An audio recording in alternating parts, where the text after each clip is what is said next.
Yo, Good evening, everyone. good evening, guys. Sup? Hey, guys, if you're here, please say hi. Today, Bobby is Yes, not joining us because he's in Penang. yes, having a much deserved break with the kids. Mm-hmm. Yeah. So, yeah, Swanren, hello. So we were just while the comments and viewership are coming in, we were just having an interesting discussion earlier between myself and Con and Tana, and we found that, I mean, my experience and Tana confirms it, that the M bushes, we talk about BMW M cars, the bushings are more robust. The parts are built more robust than the actual the non-M cars. Yeah.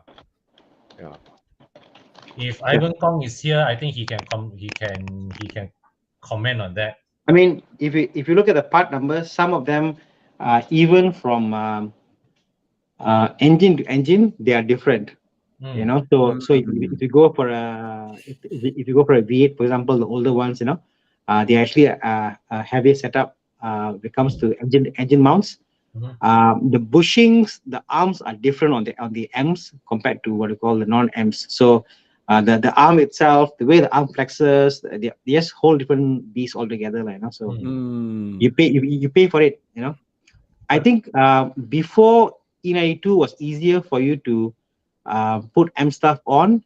F30 onwards is a bit more difficult to put M stuff on a non-M car. It gets a bit more difficult, Especially your car is different because why? The whole subframe is different, isn't it? It sits on the subframe versus completely different. yeah. So you can't just simply go and buy a M stuff and try to modify it. I think like even up to E46, right? There are some people who like convert their 325 sedans into M3s, whereas there is no way you can do that with a. You with the you body you of- can't you I mean honestly the E46 front end I believe is different compared to the M and the non-M, but the E36 is the one that I think is the almost similar, very similar chassis and stuff. The 328, if you look at the body, if you have a 328, if you're luckier, if you go to the door panel there, you'll say 318/328, some 328/M3. So because of what stock they have, they will just use the same chassis over. Some of them they buy a 328, but they get an M3 chassis also. Oh wow! When buying it, yeah. So because chassis are, you know what I mean, back then, newer ones obviously are different chassis wise. Of course, all the subframe stuff is different than newer cars.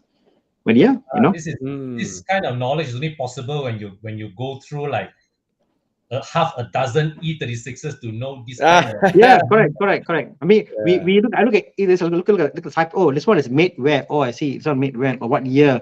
Okay. So you kind of have a sense for it, and almost you drive the car, you get a sense of how much it's been abused, and how the chassis feels lah. So Eugene has a question here: 215, 518 tire recommendation price. It's hard to give a recommendation for tire just bro. out of the blue, isn't it? This is an interesting size because 55 profile is quite thick. So and 215 is narrow. Narrow, yeah. I think it's more like an SUV. Sounds like a SUV kind of size tire, Now, Eugene, why don't you just shout out what car you're driving? That would really help us decide or like give recommendations, right? All right. Anyways, let's move away from the question we had earlier, the discussion about E46. This one is a weekly recurrence. This question. We should do an FAQ.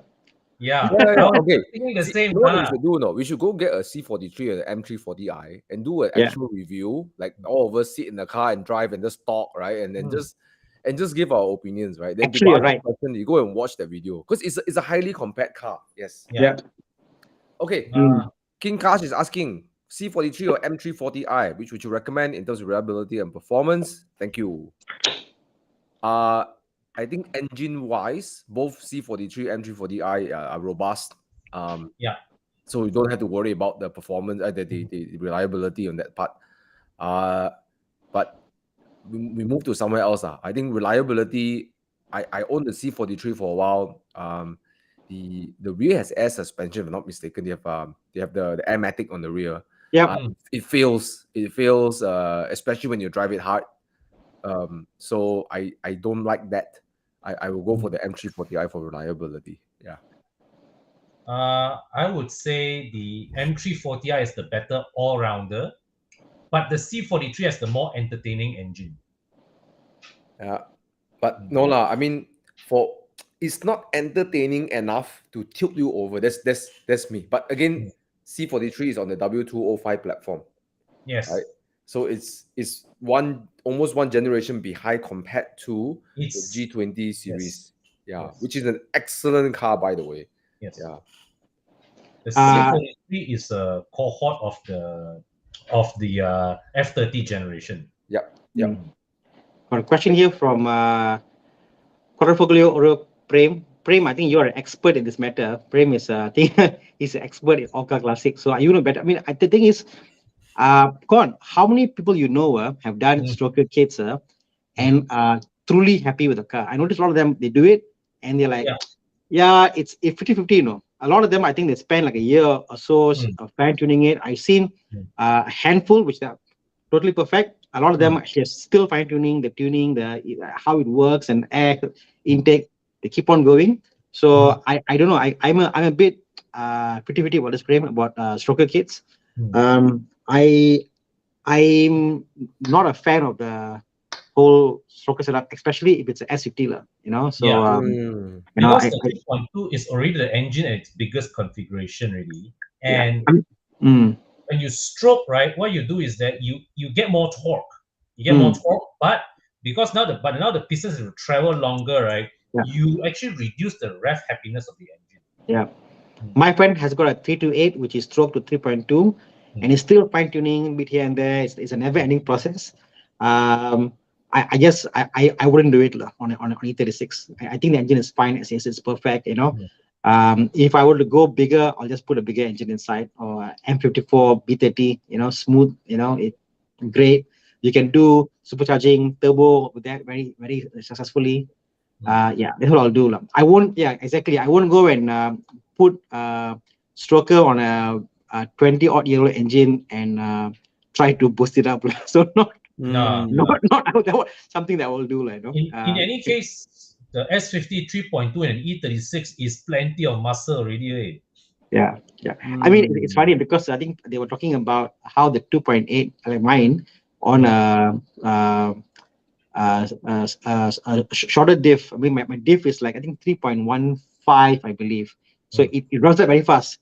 So you get like the M3 feel on the low end, but on the high end, you lose, like, you know, exactly what Mike is saying here. Yes, someone click on Mike's comment there.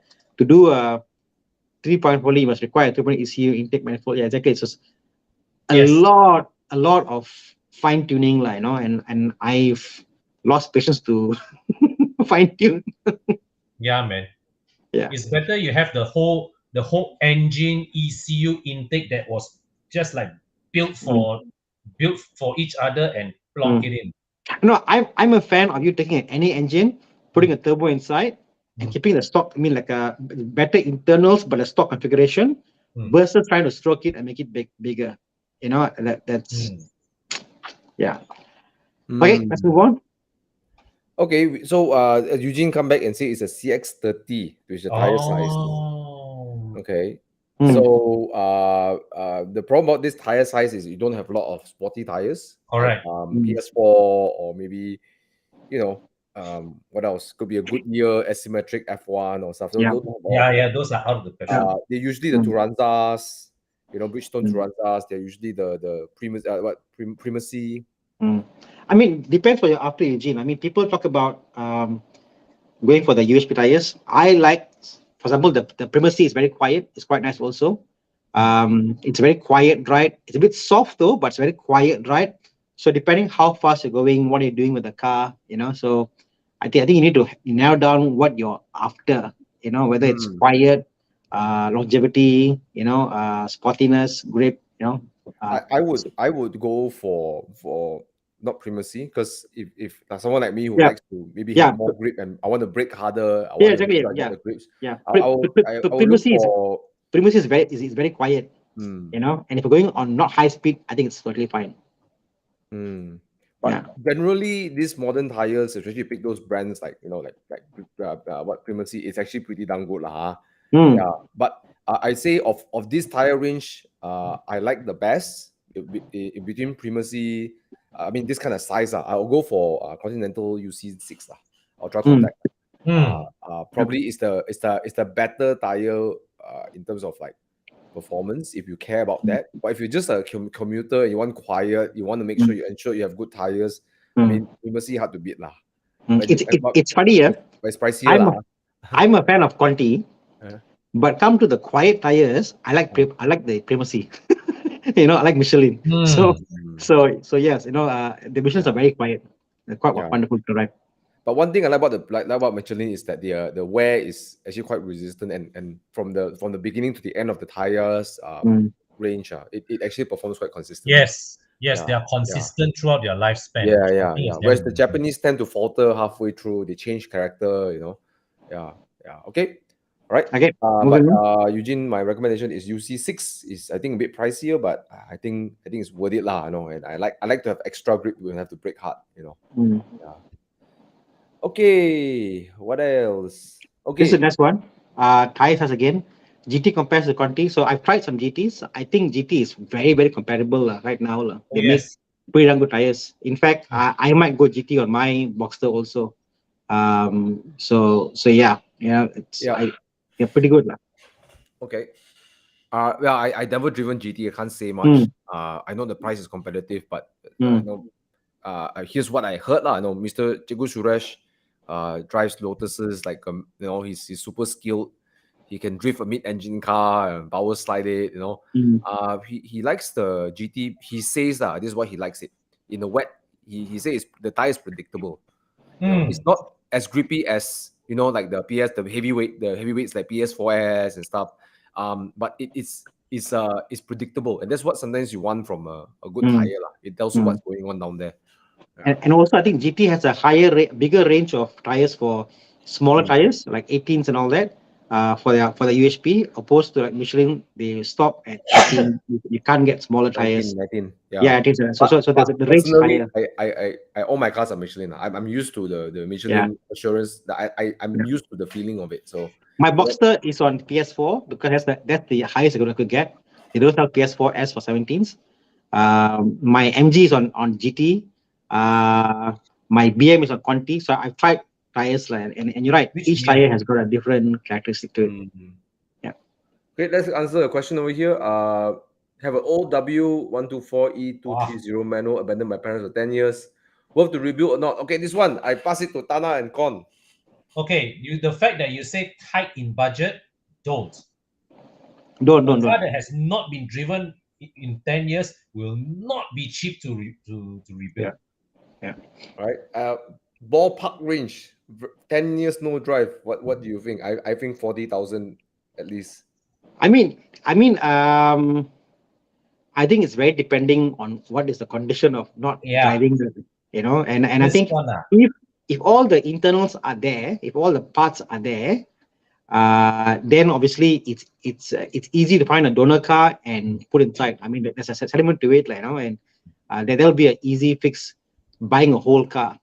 So that's possible, because it's nice to have your parents' car. It's more about sentimental value. If I have my parents' car there and I could buy a donor car to do it, I'll do it, man. It's no longer about the money. It's quite cheap. If you think about it, you can buy a whole car as a donor car and do it. Tight in budget, it just means that you got to find a donor car and then take your time and then make that usable and then do a swap line, 1-to-1 So actually, right, the donor car route is the most cost-effective jalan. Because if you were to buy the parts one by one, confirm, right, you will end up spending more money. Whereas if you buy a donor car, you just take whatever the parts you need, and whatever parts that you actually turn out that you don't need, you sell it. Like I think Con, we have a mutual friend of ours who has a Peugeot 407. Previous mechanic got an issue with the car's gone. In the gearbox, in the engine. So he's going to buy a 407 as a donor, swap the parts in and sell the whole car back, and figured, at the end of the day, you might actually not spend that much money selling the other car as part, So actually, you know what, you may end up having a lower cost in the long run by doing so. Yeah. Okay. Okay, Mark asked a question about a Porsche. So Mark obviously is getting out of TTS, going into a Porsche territory, and he wants to buy a 91 Boxster S versus a 78 Boxster S. Which to go for? I'm a NA guy. Yeah, I go with the 981 also. What about You know, Thomas? but Mark is a turbo guy. The way he drives his character, he's a turbo guy. He wants instant But response, can tune the car and stuff. Which one will hold value better? My Yeah. money, the 981 will hold value better for Last sure. NA, yeah. For sure. But And it's the problem about the Boxster S. You see, if you look at the economics, right? For example, right? People, it's like this, right? You look like it's like stock trading, right? You ask for high price, nobody want to buy, you know. Yeah. The problem about this 91 Boxsters, right, is the owners are asking for a price where the market don't want to pay the money for.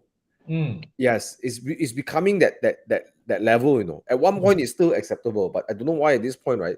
It's a bit hard to. It's a bit slower, lah. But Thomas, I suppose eventually, right, when come you know, one or two owners lah of the Boxster S, 91 Boxster S, they suddenly said, hey shit, I need to raise money for some financial emergency. That's when, you know, when he needs the money desperately, he will sell the car at a more realistic price. Yeah. I would also think that if you think about total number of 718 in Malaysia versus 981, again, economy of scale, the supply and demand, in a couple of years, the 718 also be the proportion of the same with the 981.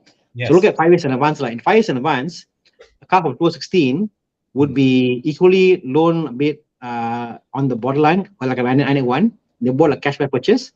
And I think there are more 718 right now on the market in Malaysia because future you can't import it anymore already. Versus 981. And that comes supply and demand. Supply and demand will come through. And but you see, the thing is that, right, the three of us here in this show, we would all go for the 981 if you know if you were just to hand the keys to us and choose. But to the counterpoint to it is actually Chu Yang. Chu Yang, he when faced with the choice of getting which generation of the Boxster, he tried the 981 and he tried the 718. To him, the 718 is the better choice because the 718, to people like you and me, we will say, oh, you know, the turbo engine, it feels very undramatic and all that. But again, Chu Yang is also a person that is very artistic. He likes pretty things, new things, polish and all that stuff, you know. Also, bro. So what I'm trying to get is the 718 is a more day-to-day, is a better day-to-day car in terms of the ease which it delivers the power. So maybe for someone like Mark, who is accustomed to like a super tuned TTS, the 718 actually may be the better fit for him. I would disagree lah. Because for Mark, right, for him to go fast is one sort of fun, and having an induction noise and that engagement is another kind of fun, right? Yes, like you know, I'm telling you, over the weekend drives, right, I actually favor the Spider so much more than the M2 Com. As much as I love the M2 Com, because I need, let's say I go need one Saturday, I cannot drive 2 days, right? I always lean towards the Spider because it's that whole experience is so. It's not faster. I think the M2 Com is faster. Up and I would think so. Yes. Yeah. But I agree. I think I've come to a point that I think you don't speed and fun may not always go hand in hand together. There are cars that are only 300 horsepower V8s that are more fun than a 400 horsepower turbo car, for example. You know. But Mark is a fast driver lah. That time there's a ex GR Vios champion driving a 458. And then we couldn't keep up with a yellow TTS. So we know who that yellow TTS is. Right? Okay. Anyways, let's go quick one. Harin? Let's go quick one. This guy first. Harin, Yeah. Is it okay to DNA tuning? Yeah, I mean it's totally fine. You'll get some torque. Mostly it's more for torque, I would say. You know, the torque is there, and I think it's more linear. Why not? You know, there's and DNA's tune, right, is very conservative. It's very safe. You know, they don't squeeze every last horsepower out of the engine. So there's still plenty of mechanical reserve. So you see the horsepower gain is nothing much. It's more the torque gain lah. And the torque gain really shines when you do what you call that 0 to 60. If you think about it, your daily driving is that 0 to 60, 0 to 100, and that's where you'll feel the most of the differences in the torque. You know, the rev is happier. Nice grill. Con, what do you think? The grill, yes or no? Not for me lah. This grill design. I mean, I was looking at the car like, what car is that? Oh, it's a F10. you gotta think for a while. What car is that? That one not for me. Yeah, I mean, I know it's not everybody's taste, but yeah, interesting choice of that newer style grill. This Mark has 2 cars, right?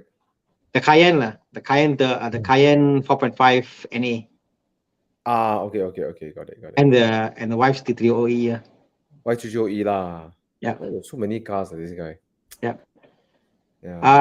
Apa Yeah. lagi? Oh, how about this? William Ho asked a question.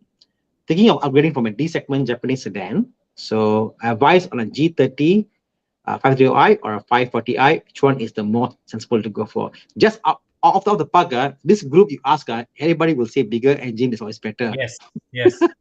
And the thing is that there are not many 540i's in the market. Yeah. If you can buy if you can get a 540i and it's within your budget, go ahead, go for it. I don't know. I feel at this segment, I mean the G30, especially G30, right? It's like you cruise a lot, like just like you know. So I find the B48 engine quite sufficient, you know. It's the most sensible choice. It's the most sensible choice. Yeah, I think it's okay. Like the 740i, the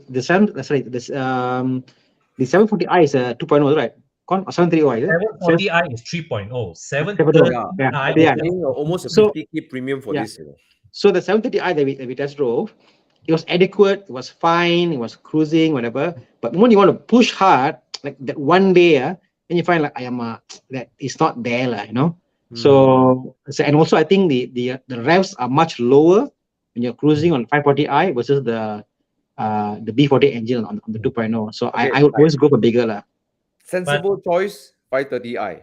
Yeah. Nicer choice, worth to keep for 5 years, 6 years, 7 years, 540i. I've driven the car. Agree. There's a way a 6-cylinder pulls the car out. It's just really nice. It's really nice. And the B48 engine, from the 530, the 2.0, it's quite smooth. I'm surprised how smooth and silky it is. So but you cannot beat a 6-cylinder smoothness. Of course.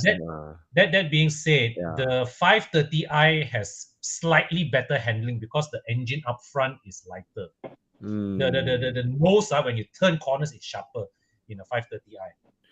Yep. But yeah, that's sensible 530i. Sensible. If you ask the question, sensible, go 530 lah. Yeah. Okay. So let's see what else. Need a unique convertible. Z4 a good choice. It's an okay choice. Easy to maintain, no problem. Except the roof. If you understand the roof, the mechanism, I think it's quite good. I mean, I recently got into repairing BMW roofs, and once you get into it, it's quite actually interesting. It's quite interesting how BMW has made it. It's not that of black art as what these people are saying. No, it's quite easy to do. Unlike Audi roofs, right, Thana? Oh. No, Audi roofs, I cannot find any material on it. I can't find any PDF copy, any manual. I could not find anything on the Audi roof at all.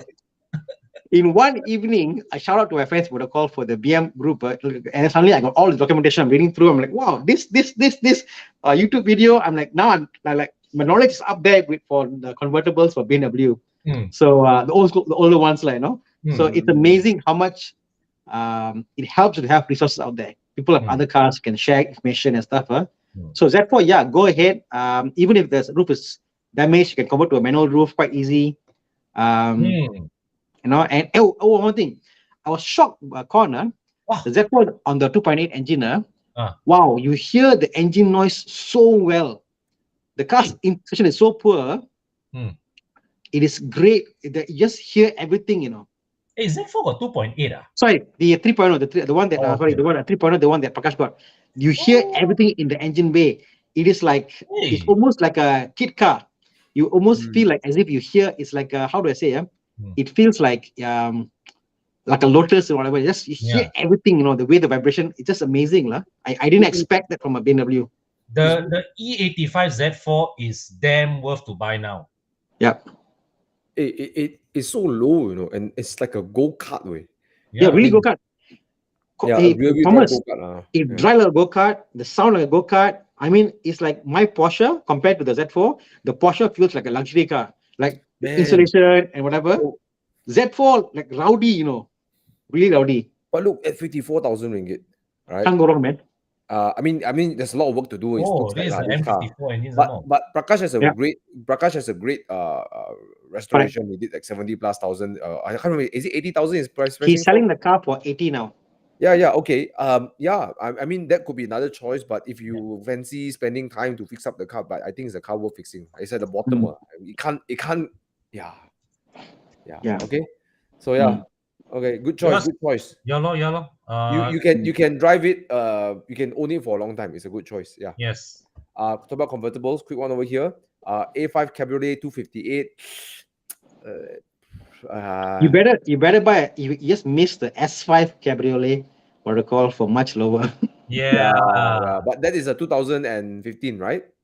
Oh no, that's a 2013 car, but it's a cash buy. That car's a cash buy. Yeah. So okay lah. I guess okay lah. You know.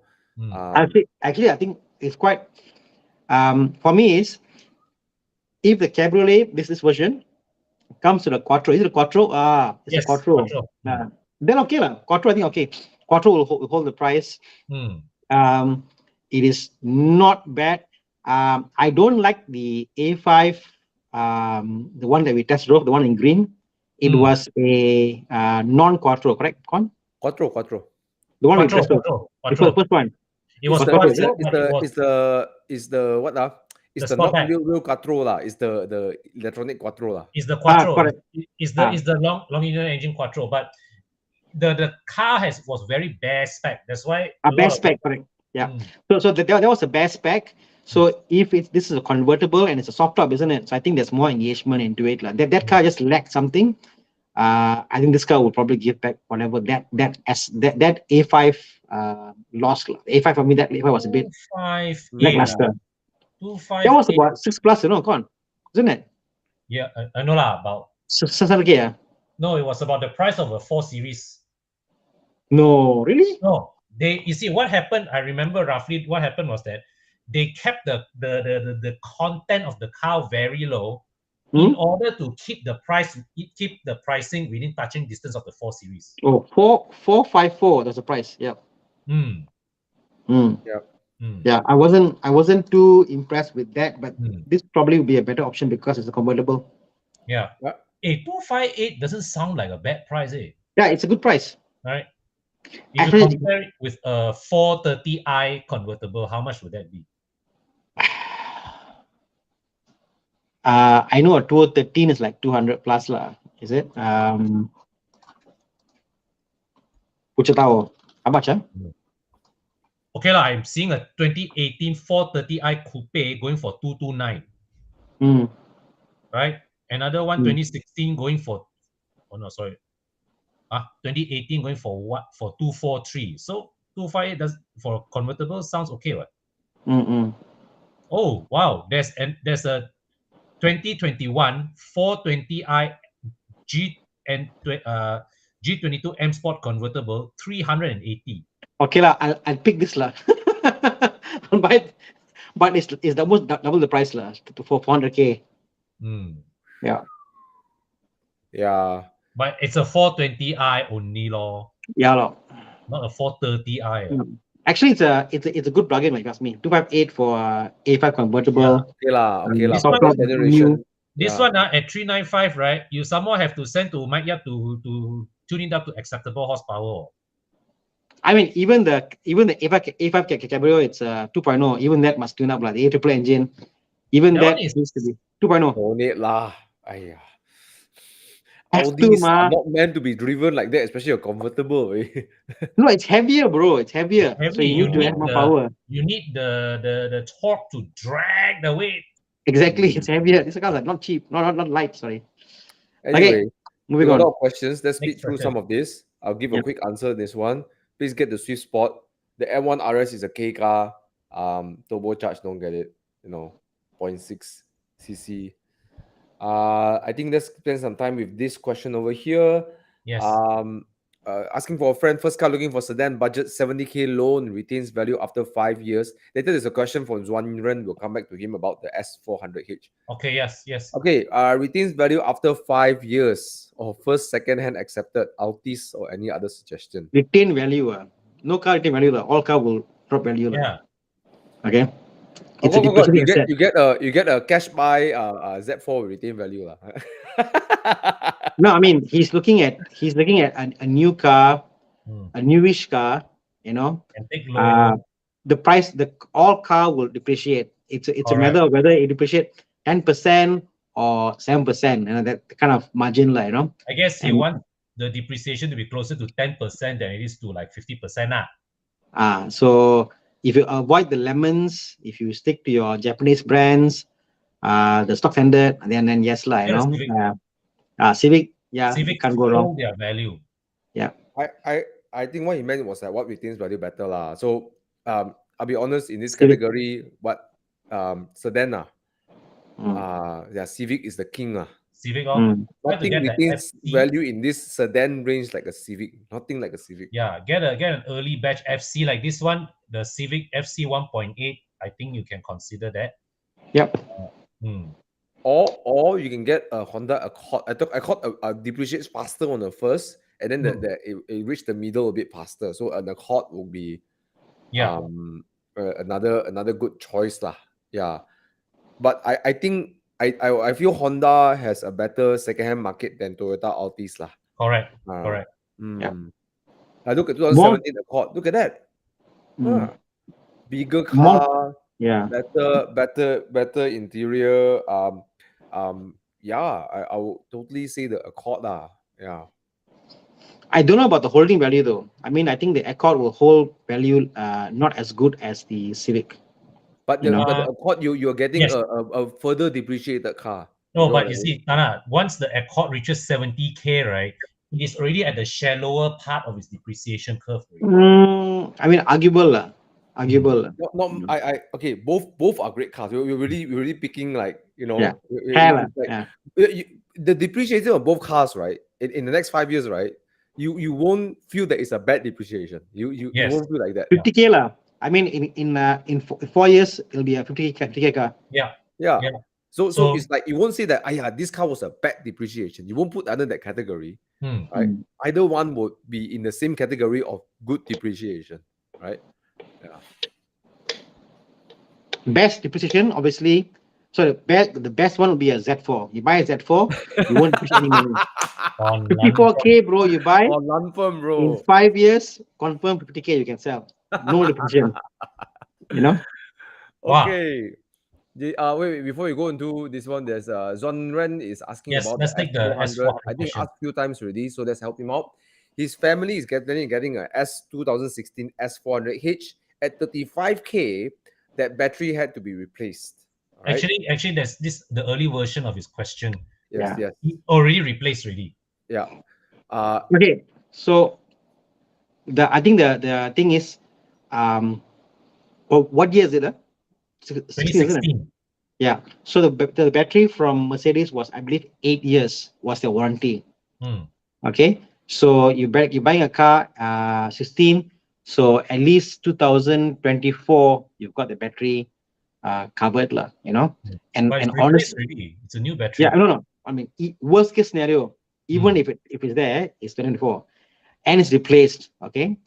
On top of that, if you talk about the hybrid versus the non-hybrid, the price difference is like what 70k difference, correct? No, S400 there was the year before.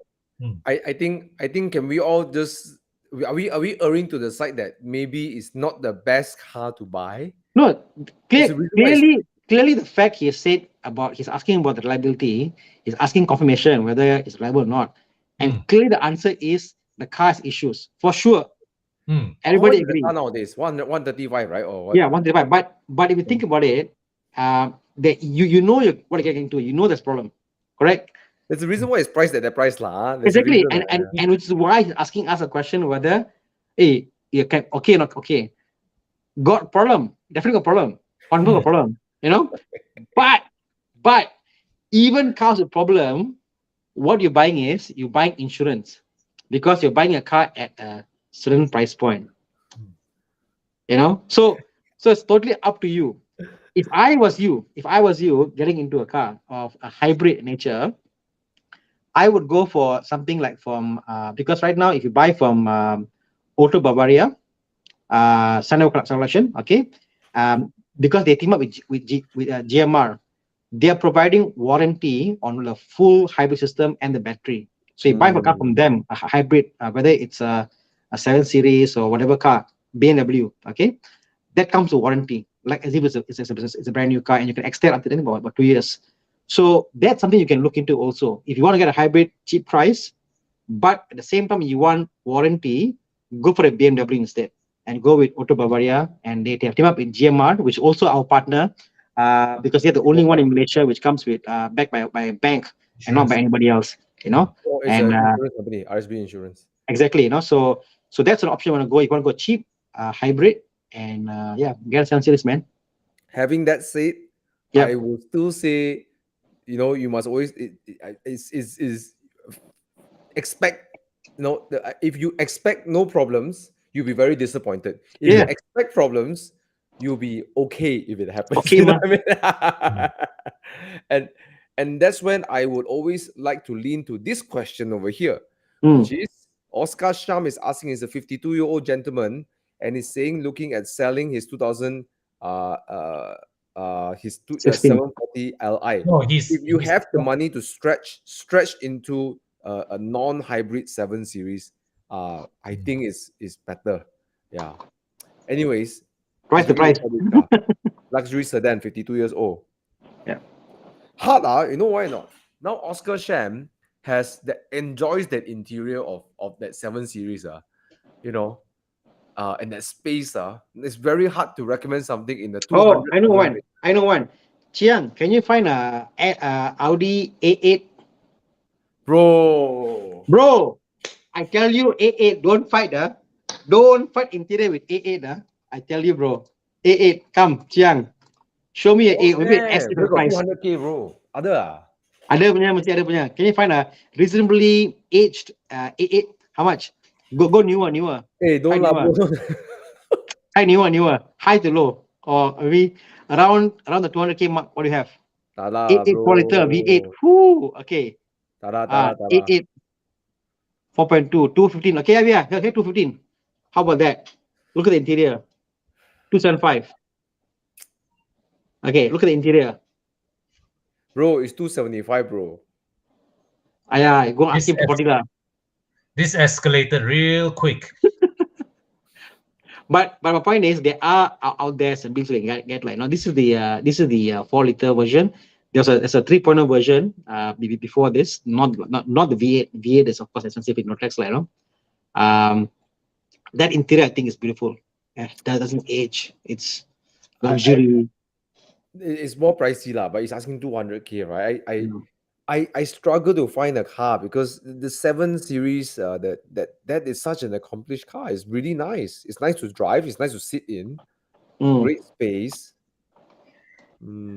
How come it's selling at 220K? I think it could sell more. No, I think if you read properly, he found a 740 Li selling at 220K. Sorry. Sorry. So he's asking, are there any alternatives at 200K? Sorry. We read the question wrongly. I thought Oscar Sham is okay. Let's look at the picture. Okay, it doesn't look at the Yeah. Fantastic buy. Go ahead, man. We all love the 7 Series. You know, when I travel to India a lot back then, and I get chauffeured around, I hire a car to drive me around. My preferred car from the limo, the sequence, 7 Series, Yep. 5 Series, A8. Actually, 7 Series, A8, 5 Series, See? There. A5, S-Class, right? The S-Class Okay. feels incredibly, like for me, it's very quite nausea. It's like, whoa. Yeah, actually, I remember feeling that. And the only way you can fix that is I tell the driver to turn to sport mode. Anyway, look for nice interiors. Like you never know. I like the Audi interior. It's quite nice.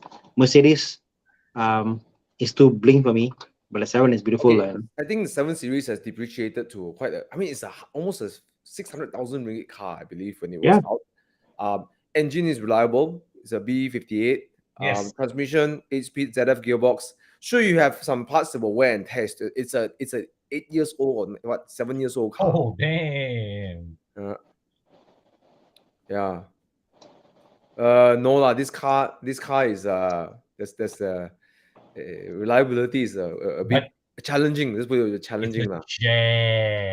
Yeah, but Oscar Sham, you can't go wrong with a 740i. I think it's yes, it's a bit older, but when you put it next to a 5 Series, the interior is better. Oh yes, yes, it's a big step up from. And the ride quality is significantly better. Yeah. Okay. Well, this is Ash Martin. If you want to get poor fast, go for high maintenance Contis as suggested by this panel. Maybe that's why we can't progress to Ferraris. We keep getting stuck by Contis, right? That's I'm sorry, I have no time for this. But Ash, we're trying to stay you from the lemon Contis, because I think even with the Contis, they're lemon Contis. Even with JDMs, or they're lemon JDMs. And I like my JDMs also. I mean, bad luck. But if you talk about you got no JDMs in your house, bro. I got JDM engine. I got my MG is a Honda engine. Actually, right. Coming back to this Mr. Ash Martin, right? There's a story that I want to share. You know, one of our Evo Club members, he's a big fan of the Porsche of the Cayenne. He owned every fucking generation of the Cayenne, and every generation without fail, air suspension will fuck him up. Gong out. Air suspension are built to fail, bro. They're built to fail. Yes. So you know what our friend did? He opened a business to fix air suspension and earn his money. And now AE Specialist Suspension is renowned around town as the go-to place to fix air suspension. Yeah. But you know, here's the thing. Conti parts, for those who are watching, it's not that we are pro Contis. Conti parts are indeed a bit more pricier because you know they're a little bit more pricier. But to say that maintenance cost is higher, it's really a big blanket statement. I give you and you'll be surprised, certain Contis, especially the performance cars, some of them interestingly they will hold up pretty well. You know, Porsche is one of them. I really, when I drive my Porsche up to well, even if it goes to 7,000 RPM often, and it's the most reliable car I have in my garage. You know? Oh, okay. I'll give you a viewpoint from even BMWs, like even the M cars, they're extremely robust actually. You know. Yes. Yeah. I'll give you a viewpoint from an actual cost perspective. Workshop policy. The plugs on the Almera cost more than a plug we use in a BMW, let's say 3 Series. Wow. Okay. It costs more labor to change the plug on the Almera than to change a plug on a typical 6-cylinder or 4-cylinder engine, because the Almera must take out the whole intake to get to it. Whoa. Okay. It takes more effort to change a belt on a Myvi than to change a belt in a normal BMW engine, because the way it's positioned. You know. Yeah. You know, it costs more for you to change the condenser on a Myvi, for goodness sake, or compressor, than freaking BMW E90. Okay. So I mean, you talk about this. I got a Myvi. Okay, my Myvi aircon fails every 18 months. If you go every 2 years, what happens? Rebuild, flush, new compressor. I always buy the compressor. I'm like effing, but it's a Myvi lah. Okay. What the? I wouldn't any expect Myvi owners, you ask them. I never expect 3 years. confirm one. Okay, but do you know what's a popular fix for Myvi owners for the What's that? condenser? They changed to a proton compressor. You serious? Very common. It's a bracket itself. So my point being is like you can't say, oh, Myvis are great. No, Myvis, bro, Myvi gearbox are not cheap if you want to do a replacement also. So there are pluses and minuses to all cars. Yes. A battery in a BMW will last you 5 years, 4 years, easy, no 5 issue. years is considered short lifespan already. Exactly, Yeah. provided you do. A battery in my Japanese cars lasts, if you don't use it, like, I don't know, very short. 2 years is 2 years are wow, 2 years are amazing already. 2 years is damn amazing way. Amazing. Okay. Talk about belt. No, I can go on, keep on going and going. But the problem is there are some workshops, because you come there, I say, what car are you driving? Oh, BM, this price. They do that. It's not So you gotta find the correct mechanic. But from a mechanic point of view, from what I deal mechanics and workshop point of view, the parts and the wear and tear in German parts, it's higher long life opposed to exactly. Mike even says, Mike owns a garage. He says, look here, CD plugs are more expensive than Contis. Exactly. Wow. Clear car, bro. I tell you, I was shocked by the prices I had to pay for this. Coil packs are so expensive for this cars. Wow. The only exception is Ford. Ford expensive Ford, I agree. Ford prices are just freaking expensive. BMW owners, right, will look at Ford owners and say, what, cheap? Wow, you wait, my thing's very cheap. Bro, after Ford, I can buy an Aston Martin, bro. Yes. The way I look at life. Oh yes, Parts are expensive. So to make a blanket statement, Japanese cars are bad, it's wrong. And I also feel that when I drive with Japanese car owners, most of the used Japanese cars owners, Paulus is obviously drives it every week. But the thing is, their cars are not maintained very well also. I noticed a lot of the Japanese cars, because they don't know sense of what's happening. The German cars will tell you A is wrong, B is wrong, warning is there. You can't drive the car in a bad condition. Very hard to drive a Conti car, rear wheel drive with differential, multi suspension, and drive the car without sound, got any issues. A Japanese car got issue, can still go on. You won't know the problem until got issue. Then everything breaks. I tell you funny, I drove my dad's Estima, old Estima.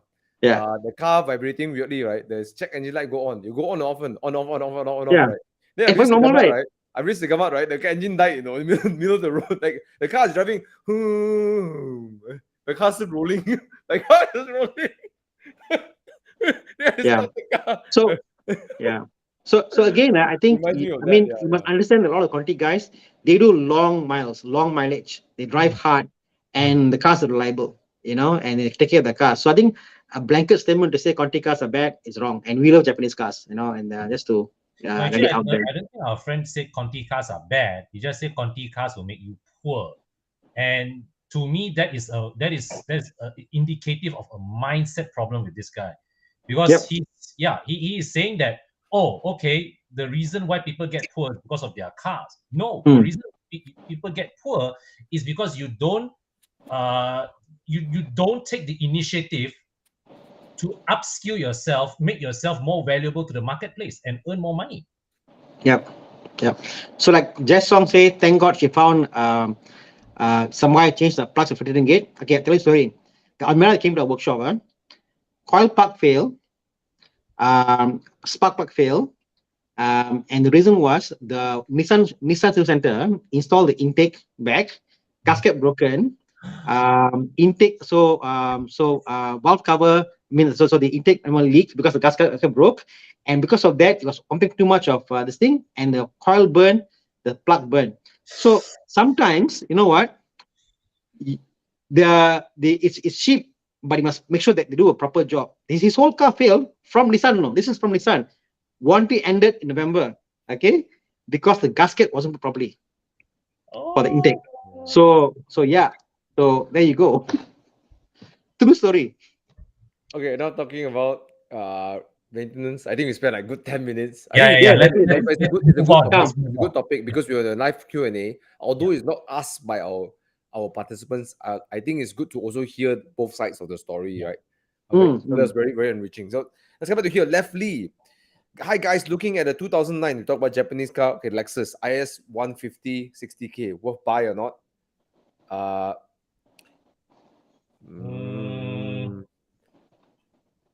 Well, it's a good car, but Oh, yeah. you know what? There's an IS250 coming out in Akash Classics tomorrow. It's going to be the cheapest one in Malaysia. Maybe you should look up for that. Okay, let me ask another question. Okay. Yeah. Would you rather drive a 2009 Lexus IS 250 or would you drive a 2016 or 17 Honda Civic? Lexus IS 250. Okay lah. If you put Lexus was against Honda Civic, I'll go the Lexus lah. Same here, Lexus lah. Yeah. So no Lexus has the inherent quality that the Civic doesn't have. There's a nice ride quality the Civic doesn't have. Yeah. No matter what. But yeah, 60 grand is a bit high for a 14-year-old car. I mean, cars. I mean, people forget is when they make cars back then.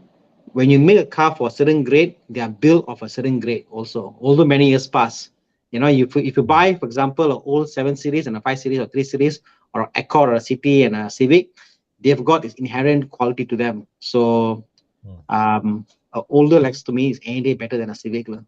But yeah, this Lexus is very reliable, and every time when I see HP's car at Prestige, right, it's for reasons that are like I would tell him to take the car back home one. You mean our friend, is it? Yeah. Yeah.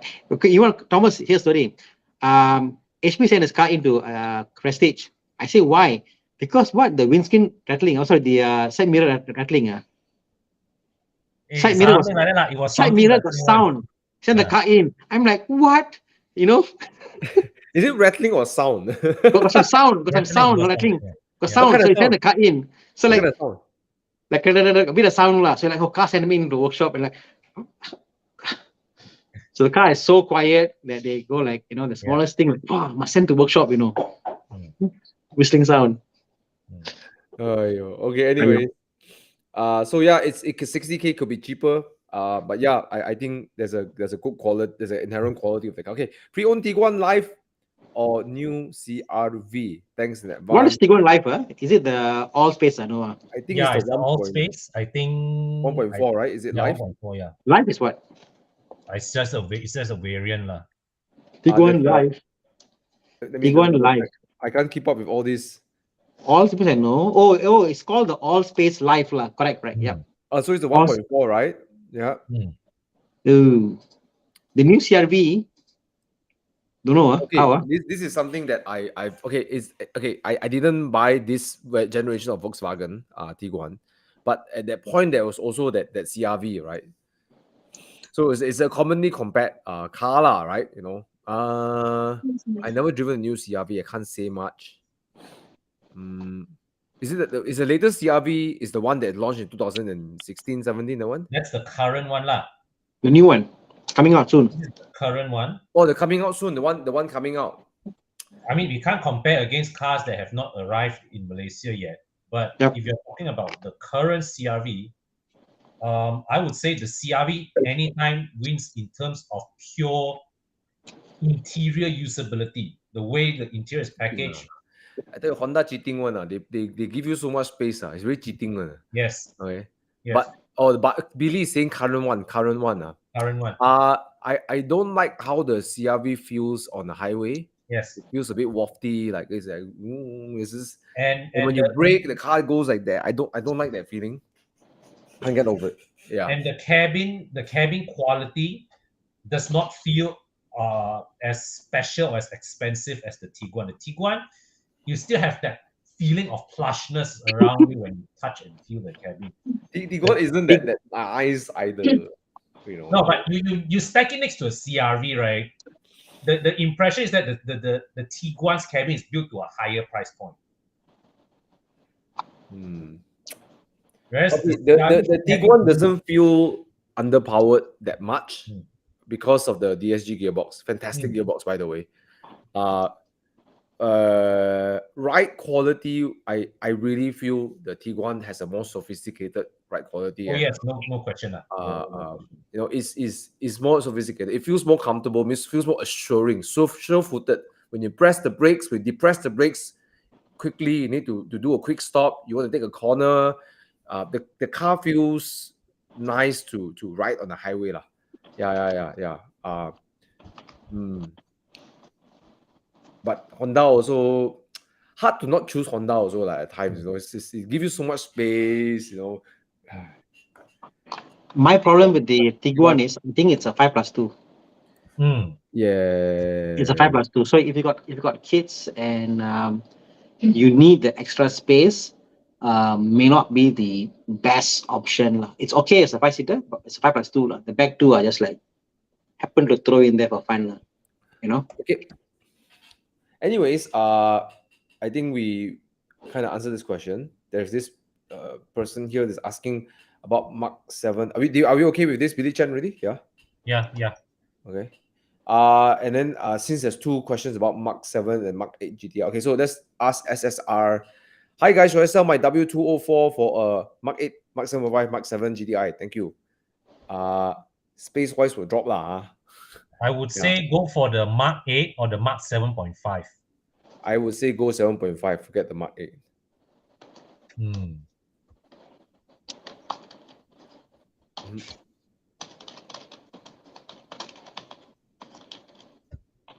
What are you looking for, Thana? Your price, is it? I don't like Mercedes lah. If you put the question was hi, should I sell W204 for whatever, my chances are more likely I will go for the whatever. Hey, the W204 is a great car, bro. 204 and 212 to me lah are the 205 not so much lah. 204. 205 no. Bro, I fall asleep lah. No lah. SSR, you look very pretty. You look prettier in a GTI. Hang out with the GTI gang, and they will all come to you. So get the Golf lah. Way better, more practical, more fun. The boot space is good, What Golf, it's decently practical. Yeah. Golf is the number one king for practicality, usability, drivability, everything lah. All the ETs lah. Mark 8 GTI or Mark 7. Now we are in the Golf question. Now, Mark 8 GTI or Mark 7 R. My only problem is this lah. My only problem is whether I buy new or I buy used. But if my money was no object, I can buy anyone. I don't care about resale value. I don't care about anything else. The answer is definitely Mark 7R, without a question. Confirm. No question. Even if, let's say, I don't care about depreciation, buy any car, Mark 8 or Mark 7.5, my heart is to 7.5. But the logical answer is the Mark 8 versus the 7.5 because the pricing difference nothing much and all that stuff. No? But Mark 7.7R, bro, you buy it, no, you won't regret. Buy it. Okay. Fantastic. Yeah, I agree with you. And the Mark 8, right?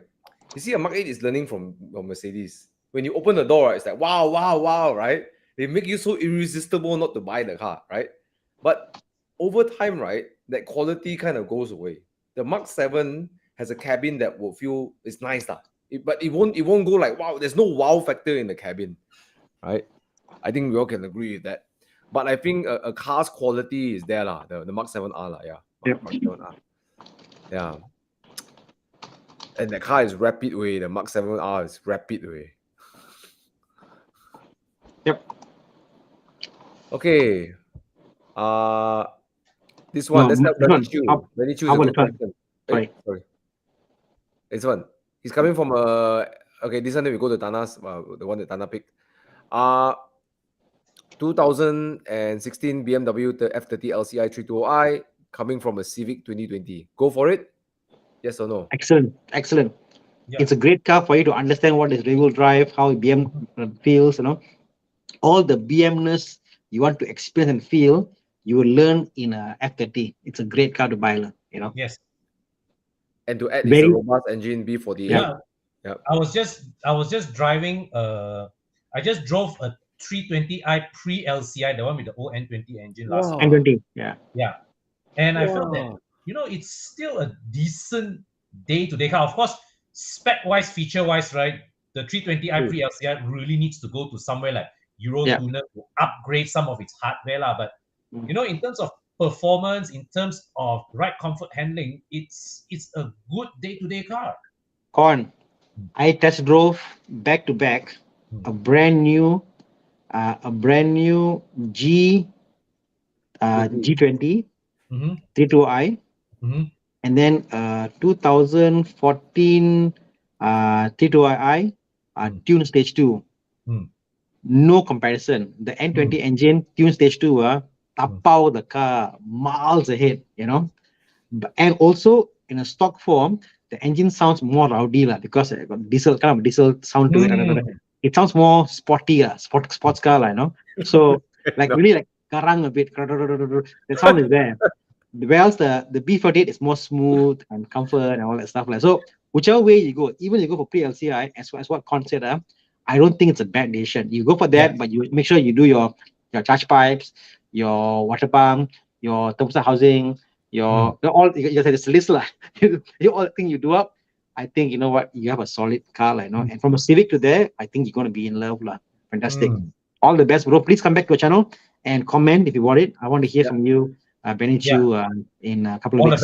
All the best. Yeah. All the best. Hey, there's a question here. I'm really gonna pick this. All right. Oh, this guy drove his Gran Turismo to Mei Hong Song Way. Well, sorry. I've jumped into this question a little quick, but I saw this right? I have to do this, bro. Thana, this is an epic. This is a right car for you. so he's saying he bought a Turismo for 170, bought and then got problem, and I want to sell to R8 4.2 or an SL 350. Don't buy the R8 4.2. That is a lazy engine, and from whatever I hear, that is not the engine to go for. Not the engine to go for that R8 4.2. The SL is more your type of Grand Cruiser, GT car. I don't know. From a Gran Turismo going there, I think both engines will pale in comparison. Go for the SL. I think if you like a Grand Tourer, but the R8, I don't know. I never liked the R8s. Same here. It's an interesting look. Yeah, it looks special, but I don't know. I just never really. You know what? I'm a Audi fan, and honestly, I like the V10s. They sound brilliant. But the V8 is like okay, and then I just find that it's a bit comfortable actually. It's actually overly comfortable if you think about it. Yeah, look at that. I mean, you could go for this as well. Yeah. And okay, Atisha. First thing you should do is take the car to Plus Performance, and then you ask appointment with Thana and ask him how much you buy this car for. No lah. I need to save money for marketing for your workshop. If you can fix a Maserati Gran Turismo, right?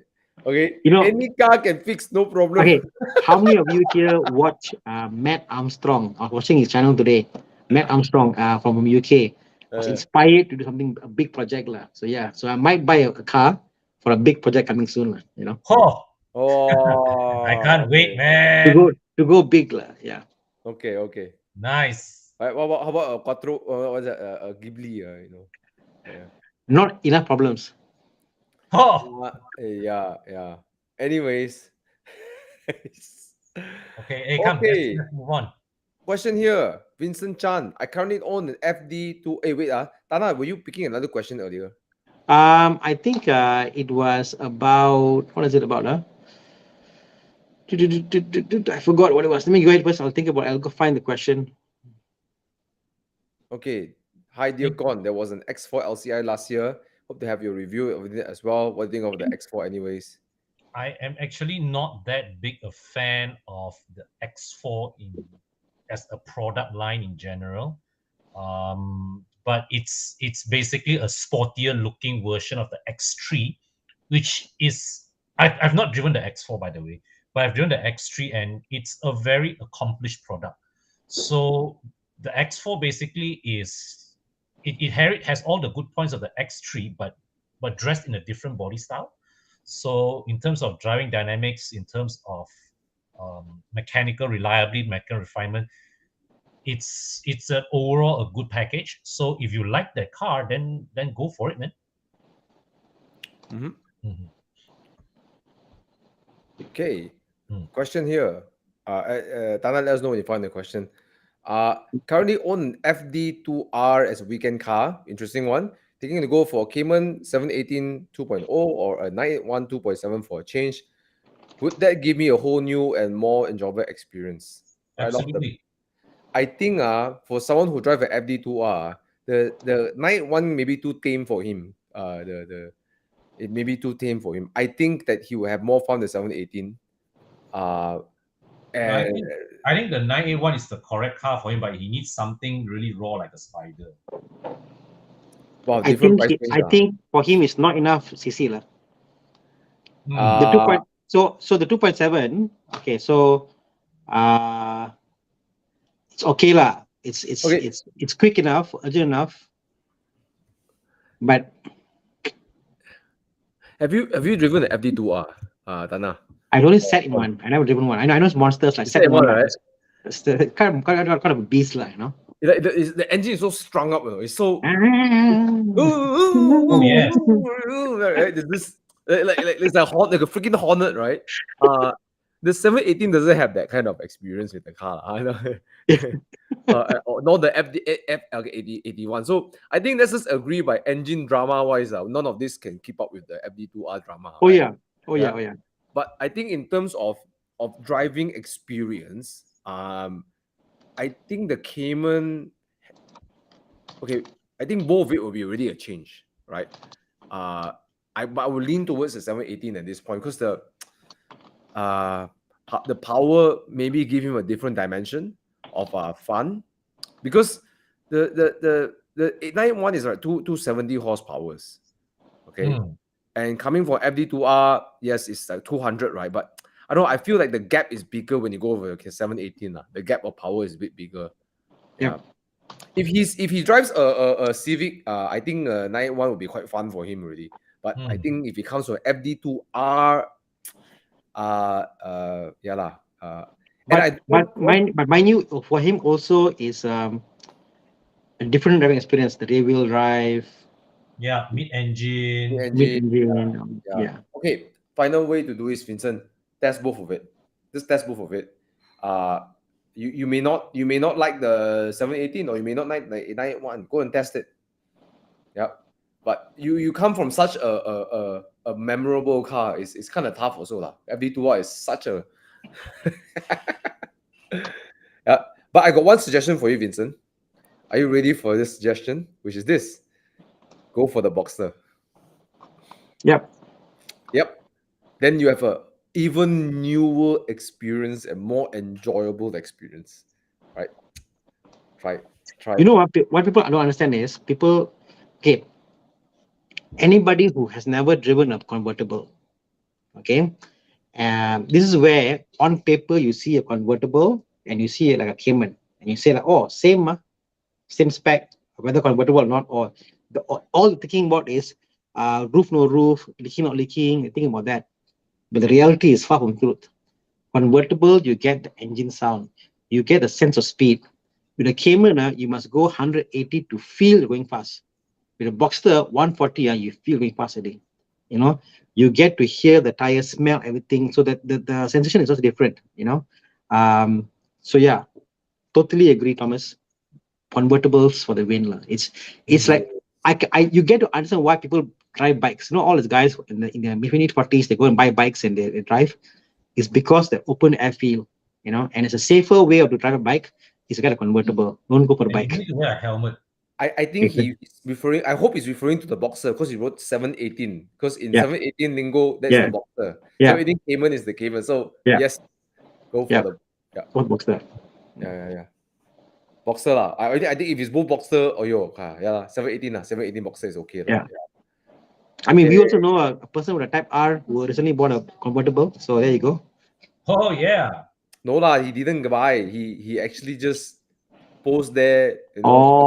June was one buying. April Fool lah. April Fool. Yeah. Some editing on the country that being mentioned here. I don't know whether it's edited or not. Huh? What's happening? But I could Somebody give listening to you, Okay. F30 330i buy, great engine, quite rare because the most of it were 328. Then they discontinued 328. Then they went 330i for a short while, and then went 330e. Right. Correct. So yeah. Okay. Considering getting an Audi A5 TSFI Quattro. So far found those with minimum 70,000 km range, 2019 model, price hike. Any tips on maintenance? Nope. In terms of rate light on maintenance, not that I'm aware of. It's just that I know Thomas didn't really like the car while driving it. I hate that car. Yeah. Look, it's a great cruiser. Yeah. And when you get on a highway and you cruise in the A5, A7, whatever, it just you just melt the miles away. It's just so nice to cruise. And I driven even the Audi S4 in UK. It make quick work of the highway. It feels so comfortable. Yeah. You see, at 450K brand new, not that good a buy. But now in the used market, if let's say if it's down to about 200 odd, not bad. Okay lah. Okay, bro. The only caveat is you can't see this as a sports car. It's more of a comfortable sports sedan. That's it's not a sport. So if you have the expectation of a sports car, then you'll be very disappointed. Yeah. It's a nice cruiser. Okay. Yeah, man. Yeah. You won't go wrong with that, bro. And everyone buys a 4 Series, so you can have something different. Yeah, lo. For a bit. That's okay. Let's take a quick one. So F30 328, interior wise, watch out for melting plastics. F30 interiors really, the pre-LCI ones, they really don't age well. If let's say it was badly cared for by the previous owner, you will see plastics inside melting. That's one. The N20 engine also jagger the timing chain guide. Just assume that it needs changing anyway. So change the timing chain guide. Do a full service of the engine. The N20 engine is quite reliable. It's just that it rattles like a diesel. Yeah. But the timing chain guide, that one is something that I agree with Con. Even if it's not broken, change it. Yeah. Especially when it's 100,000 miles. It's the kind of thing that if it goes right, then you're looking at a very big bill. You're looking at a new engine. Yeah. So to prevent that, although it costs you extra money, and is known to have that problem, just get rid of it. Get rid of the problem. Yeah. Okay. Well, if hybrid is not a worry for you, then just go ahead and get it, lor. Just bear in mind. But there's no expert opinion here because we don't own that many hybrids. But I Thomas personally would not lean to hybrid technology for reliability. And it's just because it's not whether it's reliable. It's just think about it. You have two engines. It's complicated. That's it. Just like that in itself becomes a big question mark already. Yeah. No matter how good the manufacturer is. And the fact is, you compare this against a 530i, and this is not hybrid related, well, not directly, but one, your resale value will be poorer. This is confirmed one. The other thing is, but that's future. The other thing is in the present, your boot space is less than a 530i. And the thing is that if you regularly travel long distances, what happens is that once you go past the 30-40 kilometer mark on the highway, your combustion engine has to do more work. I'm not sure if the 530e has a smaller fuel tank than the 530i, but if it does, it also means that when you travel long distances, you will have to refuel more frequently. These are not red flags. These are not deal breakers, but these are things, these are realities for you to be aware of. So the most important thing is, if you have issues, if you have no issues regarding the fact it's a hybrid, then yes, go for it. By all means, go for it. Yeah. Hmm. Sorry, I'm just looking at the price of a 530e versus 530i. Yeah. It seems that Yeah. people tend to be more fearful of the hybrid, so you have to be aware about that. And again, it's not whether it's reliable. It's not the question of its inherent reliability. It's talking about sentiment and perception as well. All right. Yeah. But I can see So, why you're looking at it, because it's such a good price now. but I think I will say this: you are approaching this with the right mindset. You're approaching this with the right mindset, and I think if you were to go for a 530e, you're fine. Yep. Okay. Mm. Okay, let's move on. What else? Ooh, okay. BMW, Shiraharan is asking, BMW X545E, a good car? Please advise it against the competitors. Thank you. That's the current X5 plug-in hybrid law. This one, I remember Bobby talked about how it was extremely inefficient when there's no battery in it, no battery power. Yeah. Yeah. That is the reality with all PHEVs. But especially more with the X5 lah, with the this one, because it's a 3-liter engine, right? I think Volvo got it right. They have the engine, the drivetrain of the combustion engine and the EV separate. Correct. And a lot of some of the what I heard is when you have both on the same drivetrain, and that's when you have excessive wear, Yes. and also a less efficient engine actually. No, and also the fact that with BMW and Mercedes, they outsource the hybrid module, so the whole motor thing comes as a black box from a third-party supplier, which they have to then integrate with their engine and transmission. Whereas Volvo developed the whole thing in-house. So the Volvo engine and the motor and battery and everything, they are all designed to work as one. They are designed to breathe as one. So they work together in harmony. Nice. Yeah. Okay. Let's move on. All right. But okay, coming back to here. Advice against its competitors. How much is the price now? Let's take a look at it. Yeah. What's the price nowadays for these cars? Okay, I'm not okay. I let you guys do the research, but back when this car was brand new, wow. Okay. So you're looking at a 300K car. All right. Second-hand, I buy second-hand, all right. And then the non-hybrid model is it's for sale for 439,000. You're going to pay a 50,000 ringgit premium for a non-hybrid. The non-hybrid was only available for a small batch before they launched the hybrid. Correct. What other competition would you put it against? The Cayenne, XC90 price. XC90, yeah. XC90 law. You know that there was a period of time where Bobby and I, we both knew a lot of people who tested the X5 back to back against the XC90. I think 9 out of 10 ended up buying the XC90.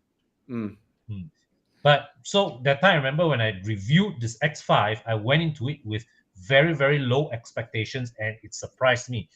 So I would say that the X5 is nicer to drive, more. It has a 3-liter engine. The driving dynamics of the X5 feels nicer than the XC90, but overall, the XC90 is a more compelling package against competitors. I would go for XC90 as well. Yeah, I will go for XC90, and they are also. I would say this, and I think I'm erring to this is you have a better resale value and a better demand for XC90 after you're using the car you want to sell it than the X5. Yeah. Okay, 2019 MX5 or 2012 Z4. Well, you want to talk about maintenance and value, actually, I don't think you can run away from MX-5, which is a newer car and a much simpler car. This generation of Z4 is which one again? That is the E89. Oh, okay. E89. Not a bad car, lah. Not a bad car. I think quite a lot of good. You see, you're like not a bad car versus Yeah. MX-5 is like wow, right? No, because for me, right, the Z4 I would go for is the E85. Correct. That one is wow, right? But now Yeah. you're looking at it's an okay car versus a very good car, a very good convertible. Oh, your Lexus man says Z4. Oh. Lexus man haven't driven both back to back. Okay, okay, let's talk about like performance wise, right? I dare to trash the MX-5 hard. I don't dare to trash the Z4 hard. But that being said, if you are looking at this generation of the Z4, look for 35i lah.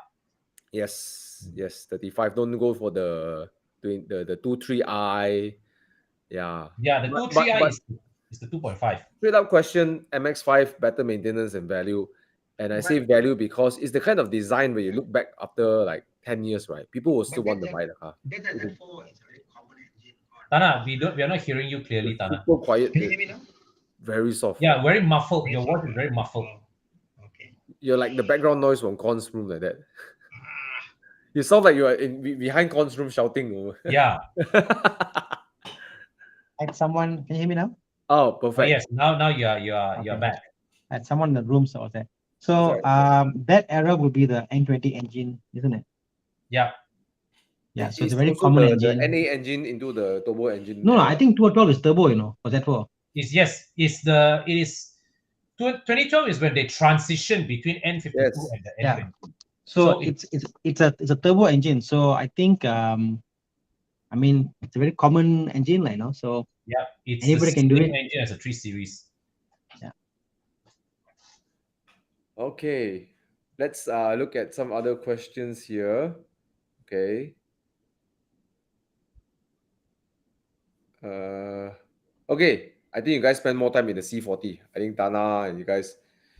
Okay, what do you think? Go for it, man.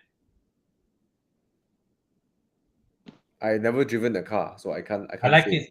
You can watch my review. I like it. Oh, sorry. I had to silence that thing on Monday. Damn it.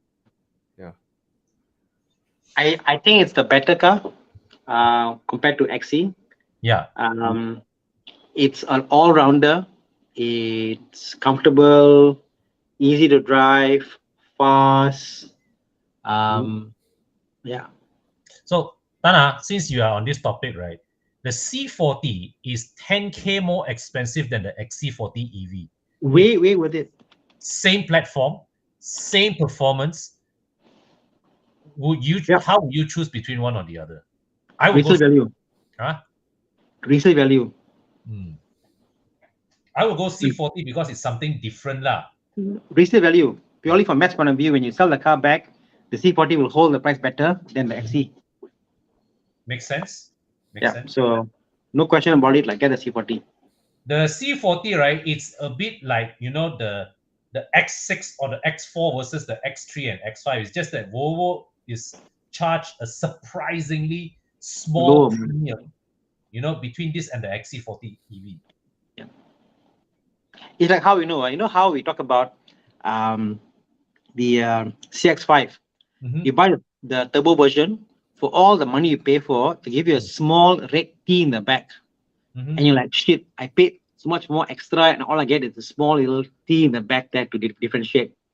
Here, you buy a car that is, that the looks itself just creates a perceived value. The thing is that, right, you look at the price gap between this and the XC40 EV, right? It's not even 10%. Yeah. The premium is not even 10%.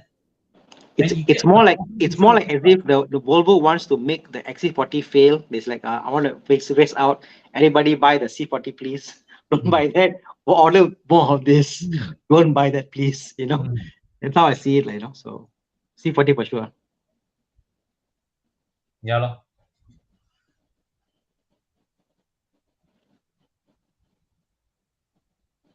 Okay, let's take the next question.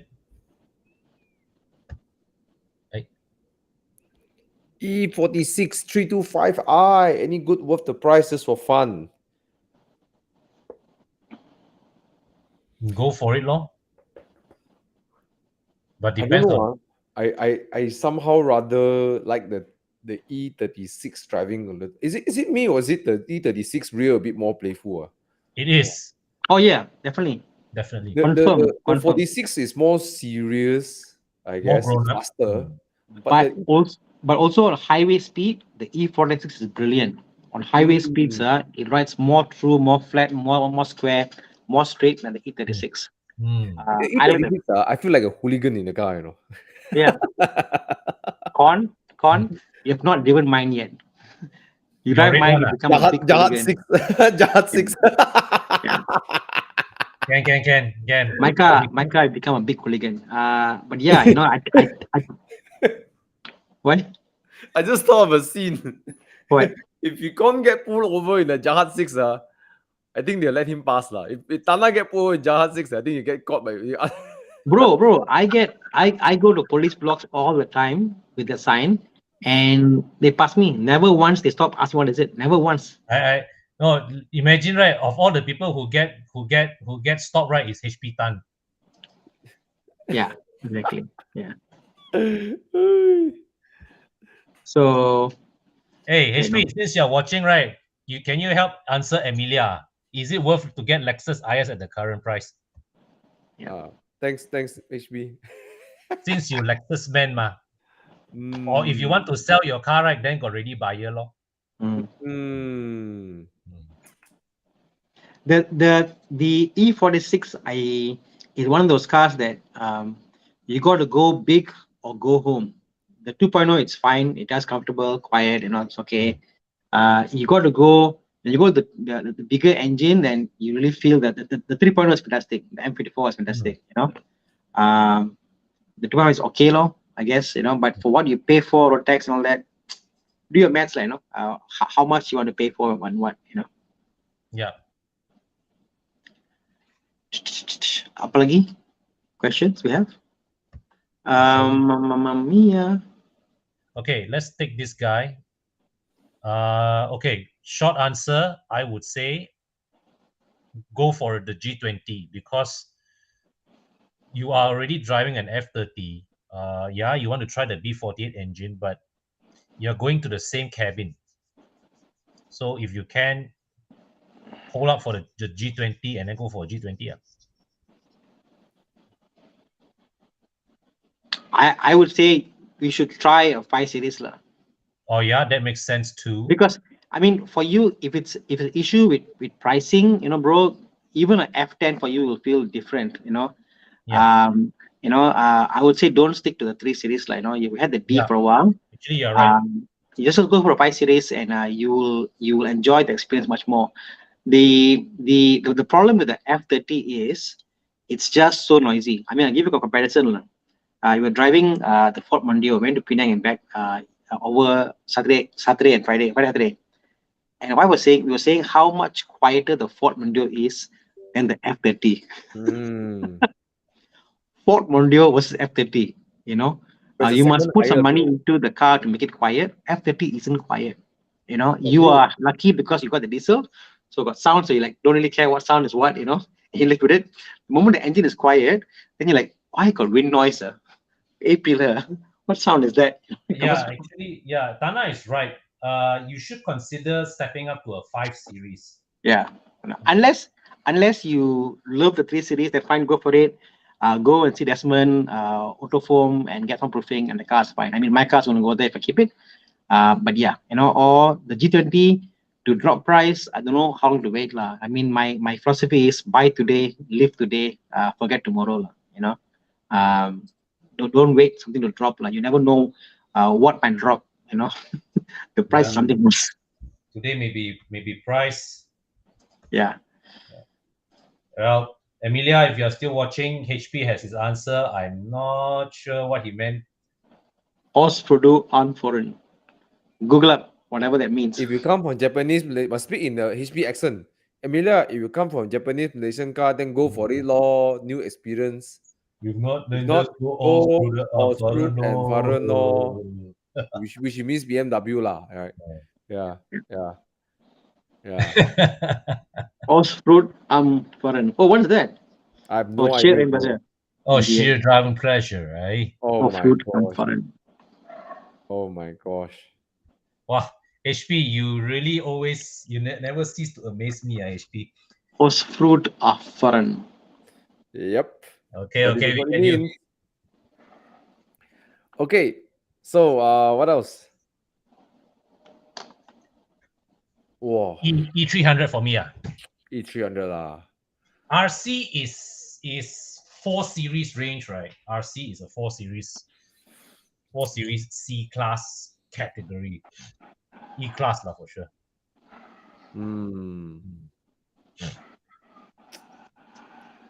I like E300. Yes, I like. Tomko, you must reply to us. What is your preference? What is your style? Yes. Are you a fast driver? Do you want speed? Do you want comfort? Do you want looks? Do you want, what are you for? Weekend drives, cruising. Just give us more context, Yeah. But I think just for cruising sake, right? Yeah, E300. lah. Yeah. GT Cruiser E300. E300. Bentley, bro. Close eye. Yeah. Go for it, man. Okay. Got question here. 2.0 718 Cayman or 3.0 A90 Supra or BMW M2 competition. Wow. M2 competition lah. M2 competition lah. Actually, the Supra is a good buy. I'll go for Supra. Supra, the B58 is nice. Yeah.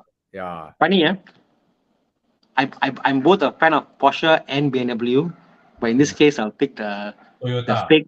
The fake BMW. I knew it. Fake Okay. BMW. You see, this is interesting debate I have. I had conversation I have with a friend also. He's also he's a very keen driver lah. Again, X-Rich driver and couple. But we talk about the problem about Porsche, especially in this 718 is the competition has so much character. The M2 and the M2 right and the Supras, there's so much character. It makes it it's like it's too the 718 is too nice, like it's too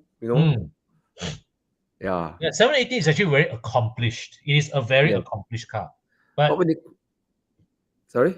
But it's also there's a very clinical feel to the car, There's a very the lack of the NA sound becomes a bit, but no doubt it's fast as hell the 718, right? The 2.0 will keep up with those two in curvy roads but I think Supra is a great choice. M2 Com would be my choice actually, because I just like the look better. It's less agile than the Supra. You have to negotiate the weight, but it's fun You have to negotiate with the car. Yeah. Speaking of which, by the way, Chiang, do you have a picture of my M2 competition?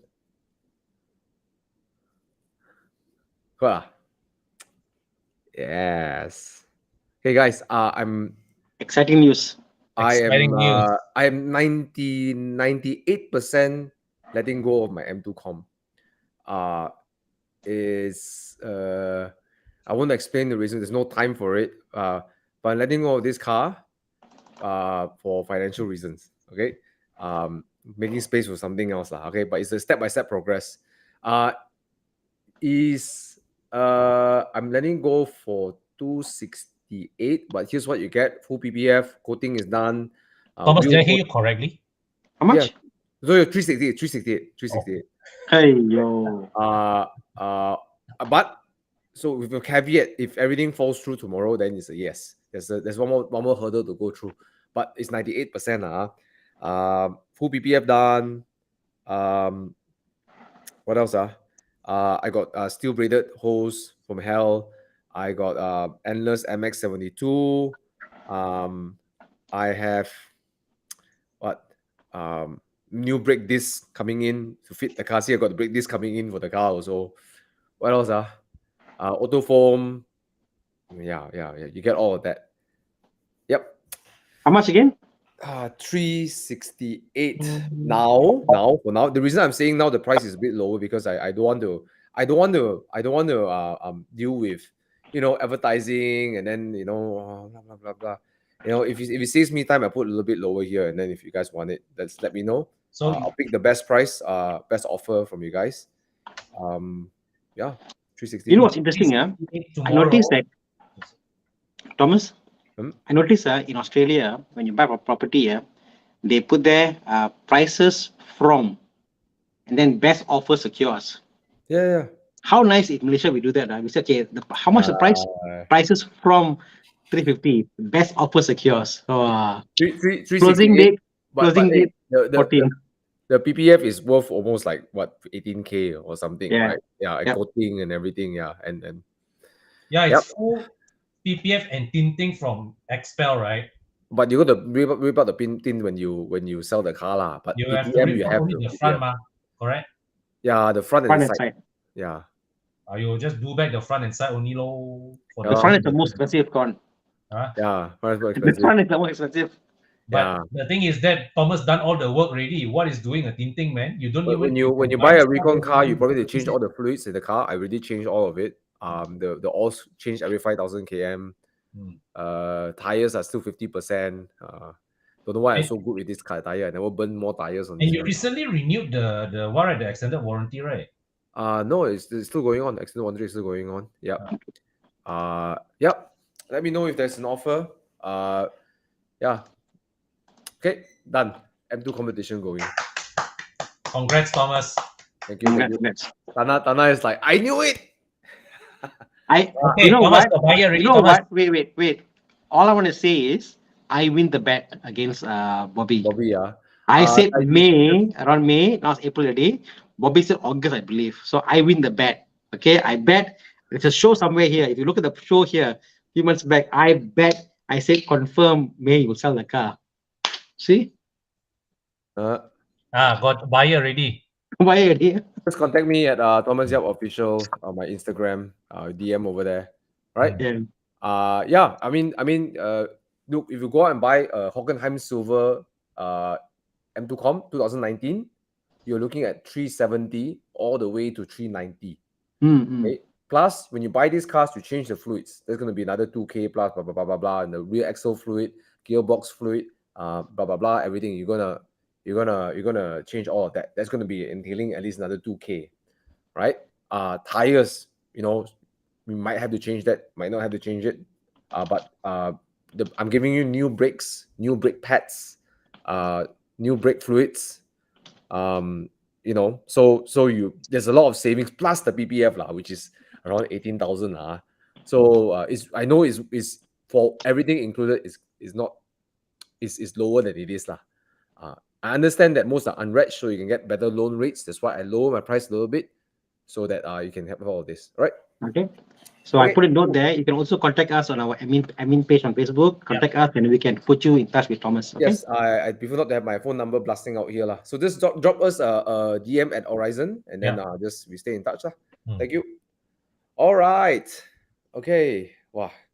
That's done. Wow. It was easier this side than I felt. I was like, I'm gonna sell my M2 Com.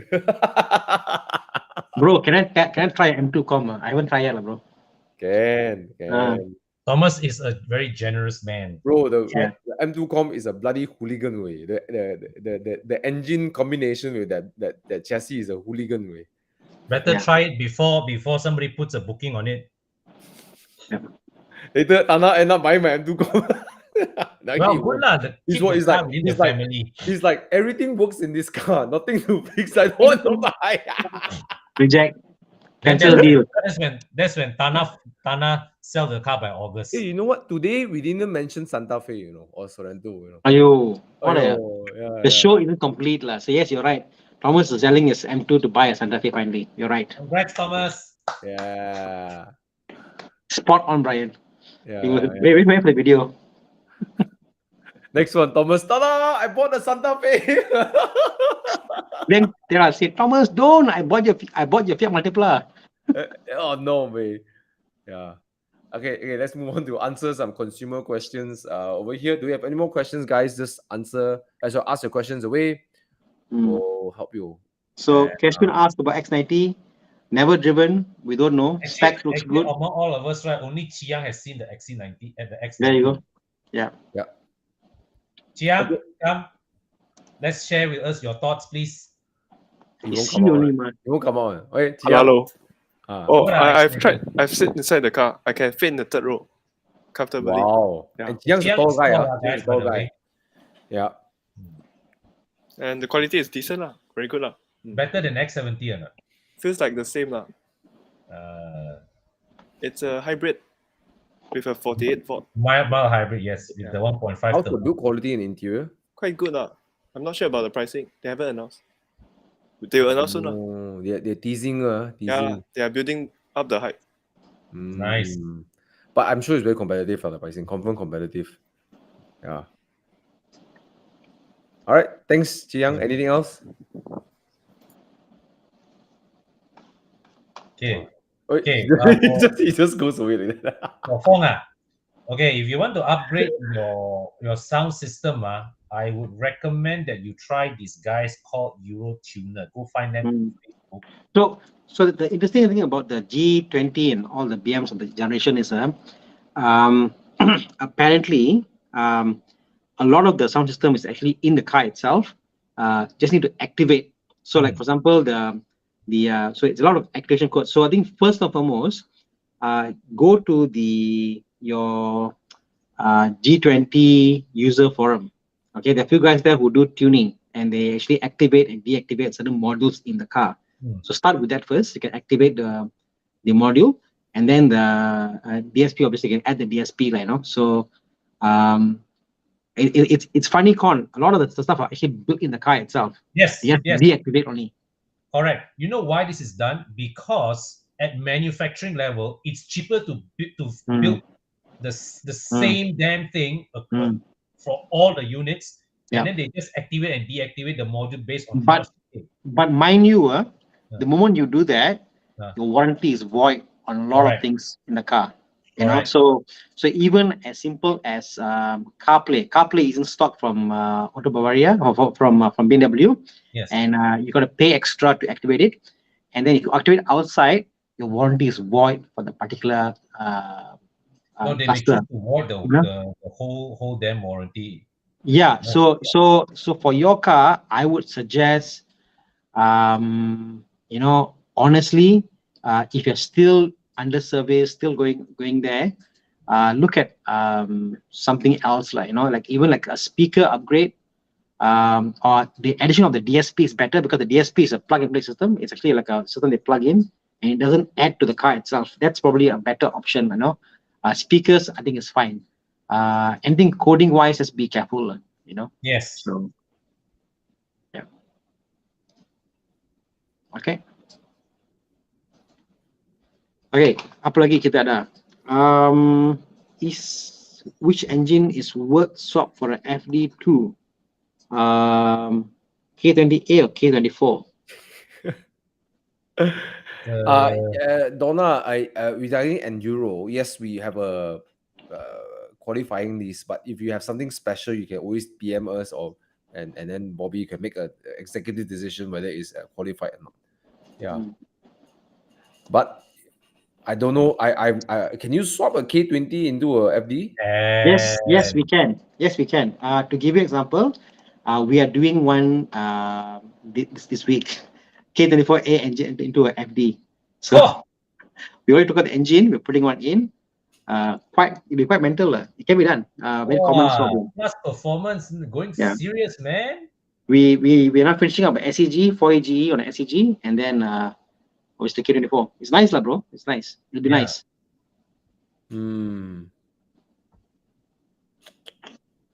Okay.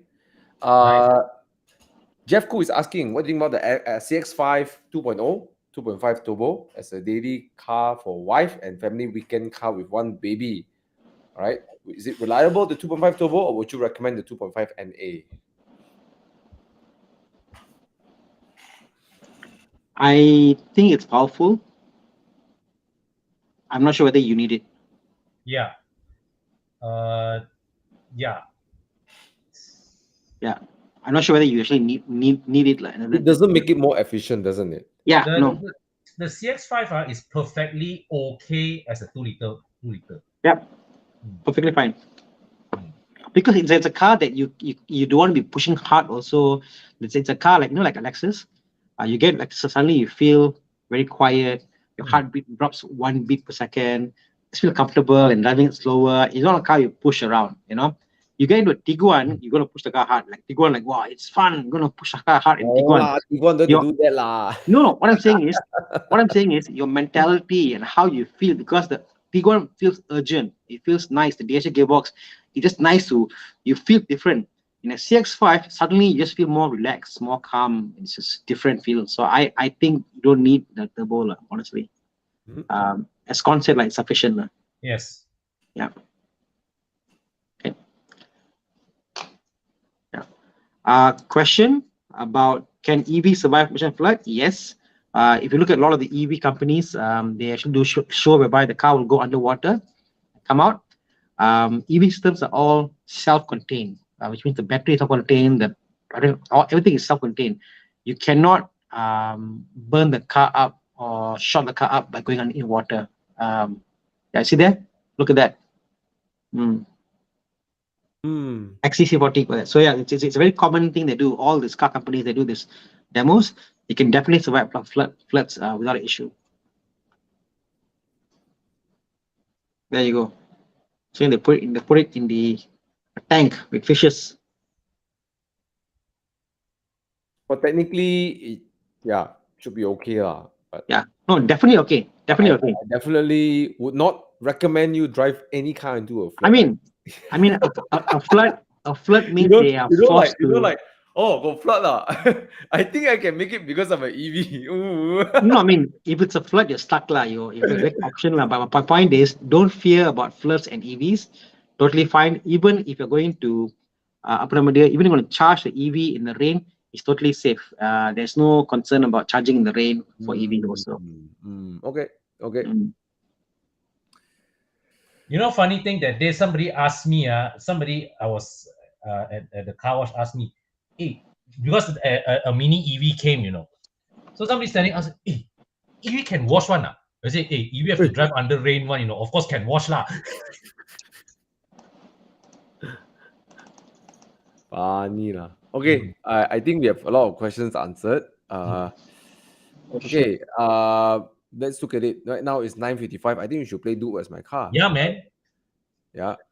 Thana, how come you're upside down, bro? You're sideways. Yeah. Bro, Thana, you're sideways. Oh, it's lagging.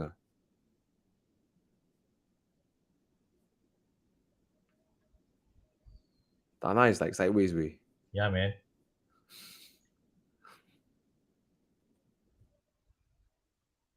Okay.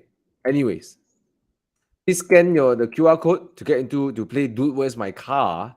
Thank you for all your questions. I know that Bobby is not around, but we hope that we are able to answer your questions. And for those of you who attended this year's Evo Aperture, thank you so much for coming. It was great. And yes, Bobby is in his new 996. Yahweh, this came out of the blues, man. Yeah, cool, man. Yeah. Damn awesome, eh? Yep. All right, so let's scan. Come on, 27 people scan only. Scan the. Hey, got 238 of you, only 10% scan. Wait, you guys talk first. Where's my phone? Shit, I want to scan also. I also scanned already. 3 rounds. Okay lah. While we wait for Thomas and Thana, I will just take whatever questions available here. Okay, Karthik. Between these, I would. Okay, what is your definition of all perspectives? Right. The Harrier is probably more practical, but if you're looking at something more to feel more upmarket, of course, is the Volvo C40 for me lah. Wait, the Right. question is blocking the QR code. Okay, come, let's play Do As My Car. Yeah, man. All right. Thank you, Thana Jin Sui. okay, Jin Sui, how come I never see you, Jin Sui? Who, me? No, the Jin Sui, the Theophilus. Yeah. Yeah. Yo, Bobby. Hope you're enjoying your holiday. Yeah. Okay. 3 rounds today only. Where's Thana? Okay lah. Come, let's go. Why don't we wait for Thana? Yeah. Yeah, wait for Thana lah. Yeah. Wait for Thana. Can we drop the link so that everyone can also oh yeah, it's there. It's host etc.cheh2 JL. We're gonna can you see that? Where? Because I can't see it. Yeah, here. There you go. https etc.ch/eh2. That's one other way you can join this. Oh, okay, yeah.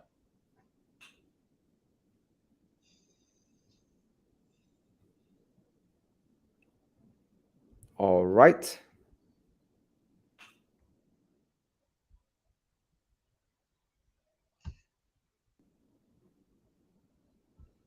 Okay, I've seen people done this before, Gordon. Okay. Logging back on my phone. Okay, let's see if there are other questions over here to answer. Kind of awkward waiting for Thana like that. Yeah, man.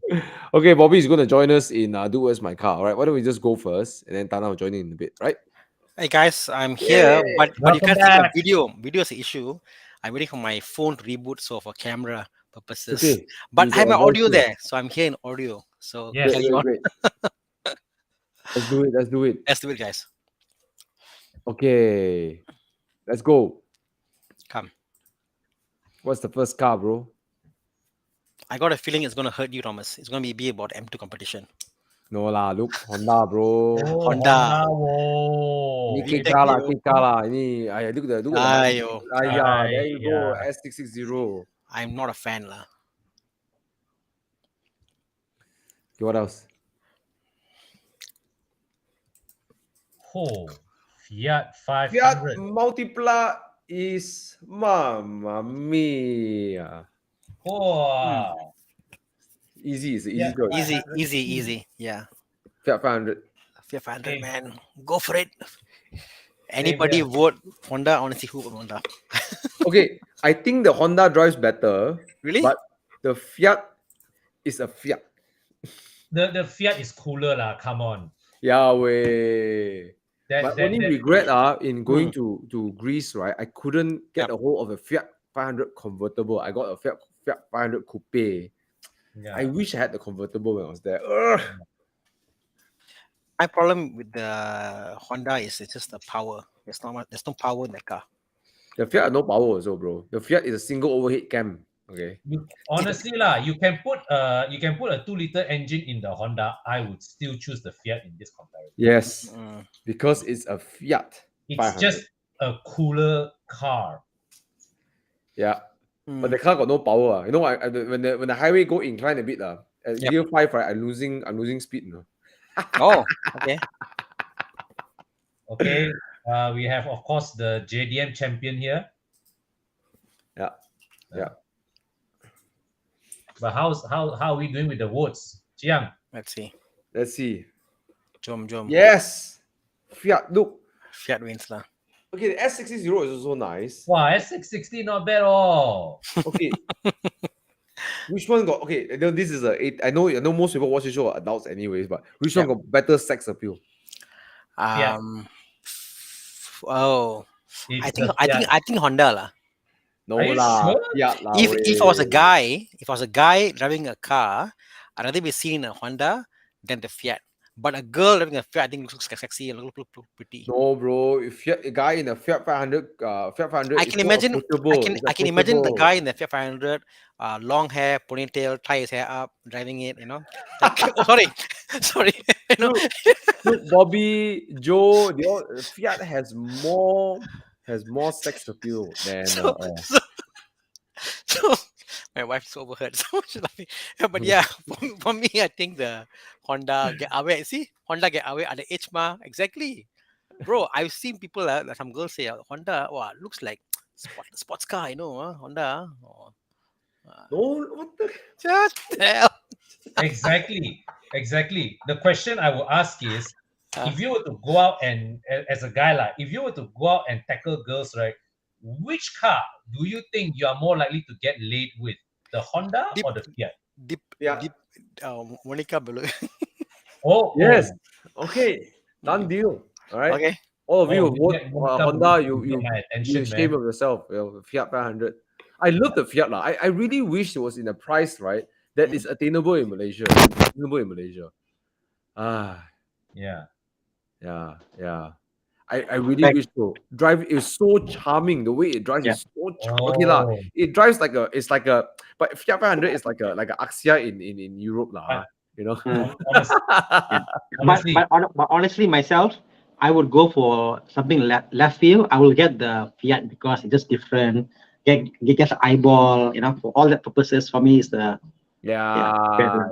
Okay lah. Honestly, right, you look at the Fiat, right, I don't care if the Honda drives 10 times better. Yes. I'll pick the Fiat. Your Fiat is no slouch. Okay, it's quite fun to drive. It's responsive. But I can't imagine.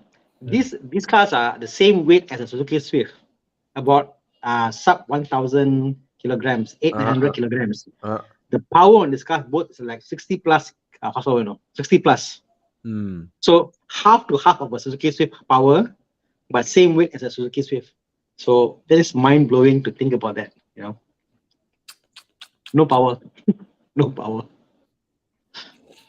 Okay. All right, we got Fiat 500 winning this race. We have 66 participants on here. Guys, 200 people watching, only 66 people participating. Come, scan the code. Join us.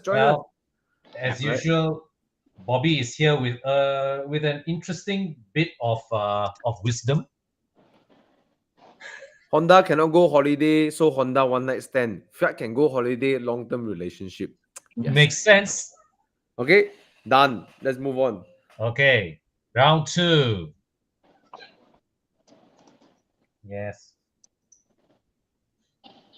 Wait. Wong Wei Hong say that, right? Fiat looks nice, but if you drive car, people think it's your girlfriend car. Say, hey, the girl come ask you, is this your girlfriend car? Well, do you want to be? Do you want to be your car? No.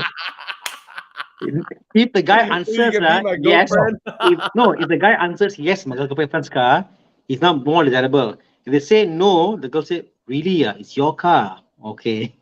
Okay, let's move on. No, I thought I would have responded. Boxster 86.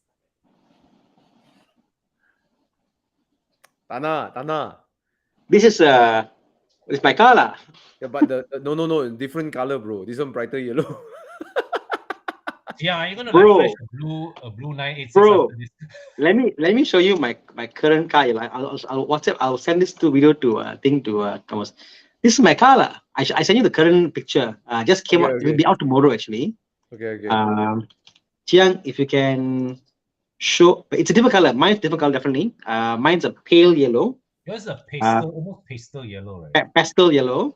Chiang, if you can show the color. WhatsApp to you already. Yeah. All right. Come. Chiang dapat dah?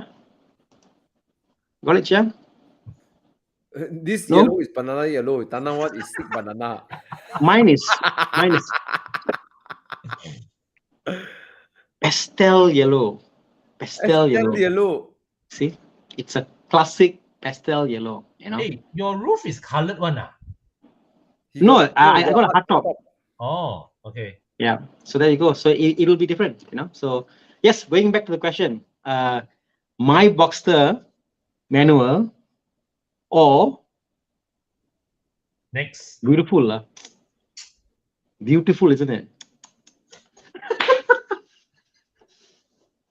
What?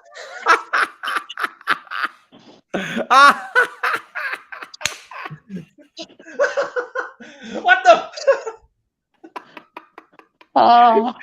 You really do count Thana, huh? Hey, Jiang, but it's as his face. Look at his face. But you know what, Thomas? I'm surprised. Wait. I like the 986.2 because Thana is sitting there, you know. Looks like Wow. Wow, it's actually 50-50, ah. Come on lah, manual for the win lah, bro. Manual lah. Huh? Which car should I keep? The manual or the problem auto? is, bro, that car got so little power. The torque converter is robbing the power of the car. Okay? No, Thomas, I tell you, the 0.1 gearbox is rubbish for some reason. The point gearbox is so much better. It drives very well. It drives very high. It keeps the revs. I don't know why.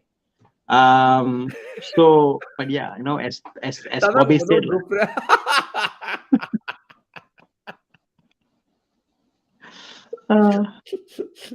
Hey, Bobby, don't do that. Later one day, Thana regrettably have to sell his workshop and sell his car, everything. You know what happened?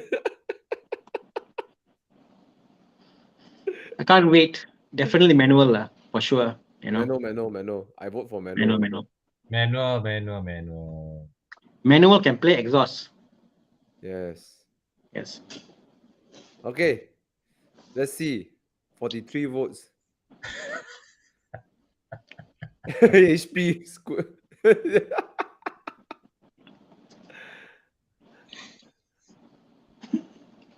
Happy wife, happy life. Yep. Done. All I can say is done that, been there, done that. You know, Don't know, bro. Too much info, bro. It's just too much info, bro. See, I want to know who picked auto. That's my question. Yeah. People Hams Up boys like Bobby who needs auto. No, but honestly, the automatic, I have a feeling that after the 0.1, the gearbox improved a lot. So now I've driven the 986.1, 0.2, 986.1, 986.2. I've driven a lot, and I'm amazed how much different the cars are one to one. It's way different. Way different. You know, I just observed that Thana, right, when it comes to owning a specific car, right, he doesn't stop at one of the same platform. Yeah. Two Everest, 2 Fords, and I think two. You have 2 Everest, Once upon a time, long story. What the heck? Bro, your garage cannot keep up one, bro. Every week, new car one, bro. New car. So when pardon? When are you getting your second Mondeo? No, I'm selling Mondeo. My Mondeo is up for sale very soon. Nice. Because last Friday my T3OE is ready. I supposed to collect. I wasn't ready. I wasn't in KL. So I'll be picking up my T3OE very soon. Once I pick that up, the Mondeo is unfortunately going for sale. I'll be sad, but yeah, it's for sale, you know. I've already got people are interested. And after you'll be getting a second 330E.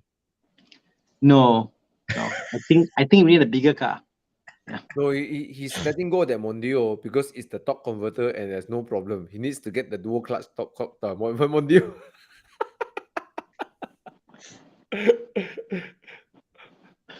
Hey, Chong Jing Eung, he said get manual, let the wife work the gears. I think we should get a multipla, right? Thana will drive the car and I will handle the clutch. I will handle the clutch and the gearbox. Bro, there's a video I put on the video on TikTok. I was driving my Polo GTI. My son was changing the gears on the Polo GTI manual. I taught him how to change gear.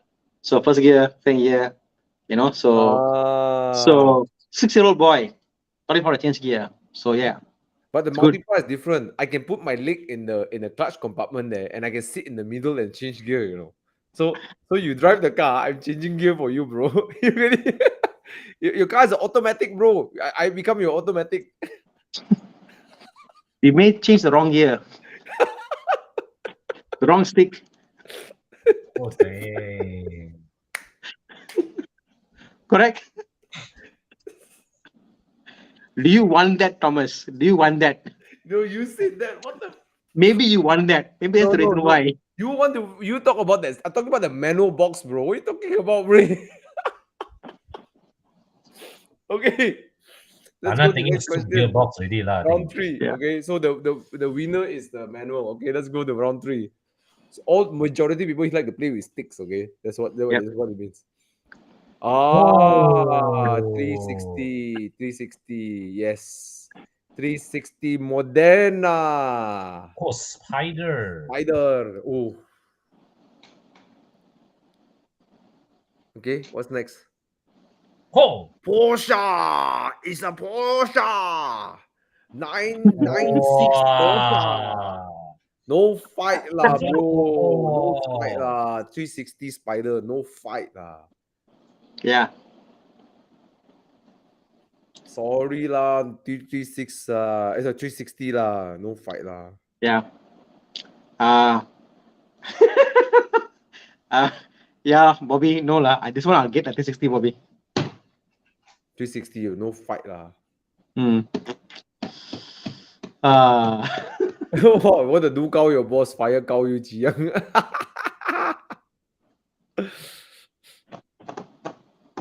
But the 911 got 4 seats.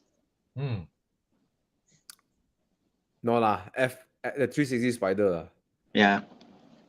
Okay lah, I voted for the 911. The 360's exhaust noise, this engine, is so wow. You know, I want to make space in my garage for something really unreasonable. That's the reason why I was getting the Countryman. For me, my girlfriend to share one car for my practical needs. So eventually, one car can be very practical. Maybe it's a 360, like what Alex had. All Maybe right. it's the Alpine A110. Maybe it's a maybe it's a 458 or something. I don't know. You know. That's what we are talking about, Thomas. Right? Or maybe it's a E46 3 Series. Nah, not you. That's not you, man. I was like thinking, no way lah. Thomas will sell his M2 for Countryman, but Ferrari, that makes sense. The Countryman is a great car, bro. What are you talking about? It is. Hey, bro. The Santa Fe is a great car, bro. Exactly, bro. You want to compare? Santa Fe is a better car than my Countryman.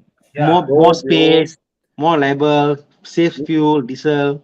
You know what No I like problem. about the Countryman now? Is when if I drive up to Genting, people will say, "Hey, bro, I got chased by a Countryman, bro." I got chased by a Countryman. You know how funny that sounds like? Yeah. Anyways, 360 Spider. Let's see the results. Oh, man. This is a trouncing. No fight. Even the 996 will not also choose 360.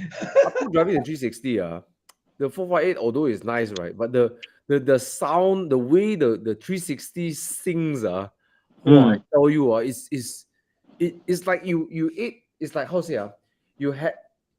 if you just had a 458 it's nice, all right. But when you drive the 360 after you drive the 458, it's like you just ate dal and you ate curry. You know? I know. I got a better one. It's like you try Durian Kampung. It's nice. Then Musang King. But if you try a Musang King, then Durian Kampung, a bit out. That's the thing. So and it's not about sweetness or not about the speed or the sound ever. It's that vibration and all that thing you get in the car. You know? So I sat in the car and so it's quite amazing. It's crazy, bro. Very, very versatile. What is this Max Low saying? Mara Sharapova. Why?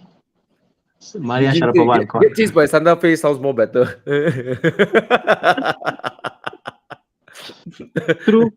Bro, you saw that? What happened? I got chased by Santa Fe, bro. Evo driver, Diesel, you know. Evo, Diesel, you know. Yeah. Mitsubishi Evo driver say, bro, I got chased down by a Santa Fe. There you go.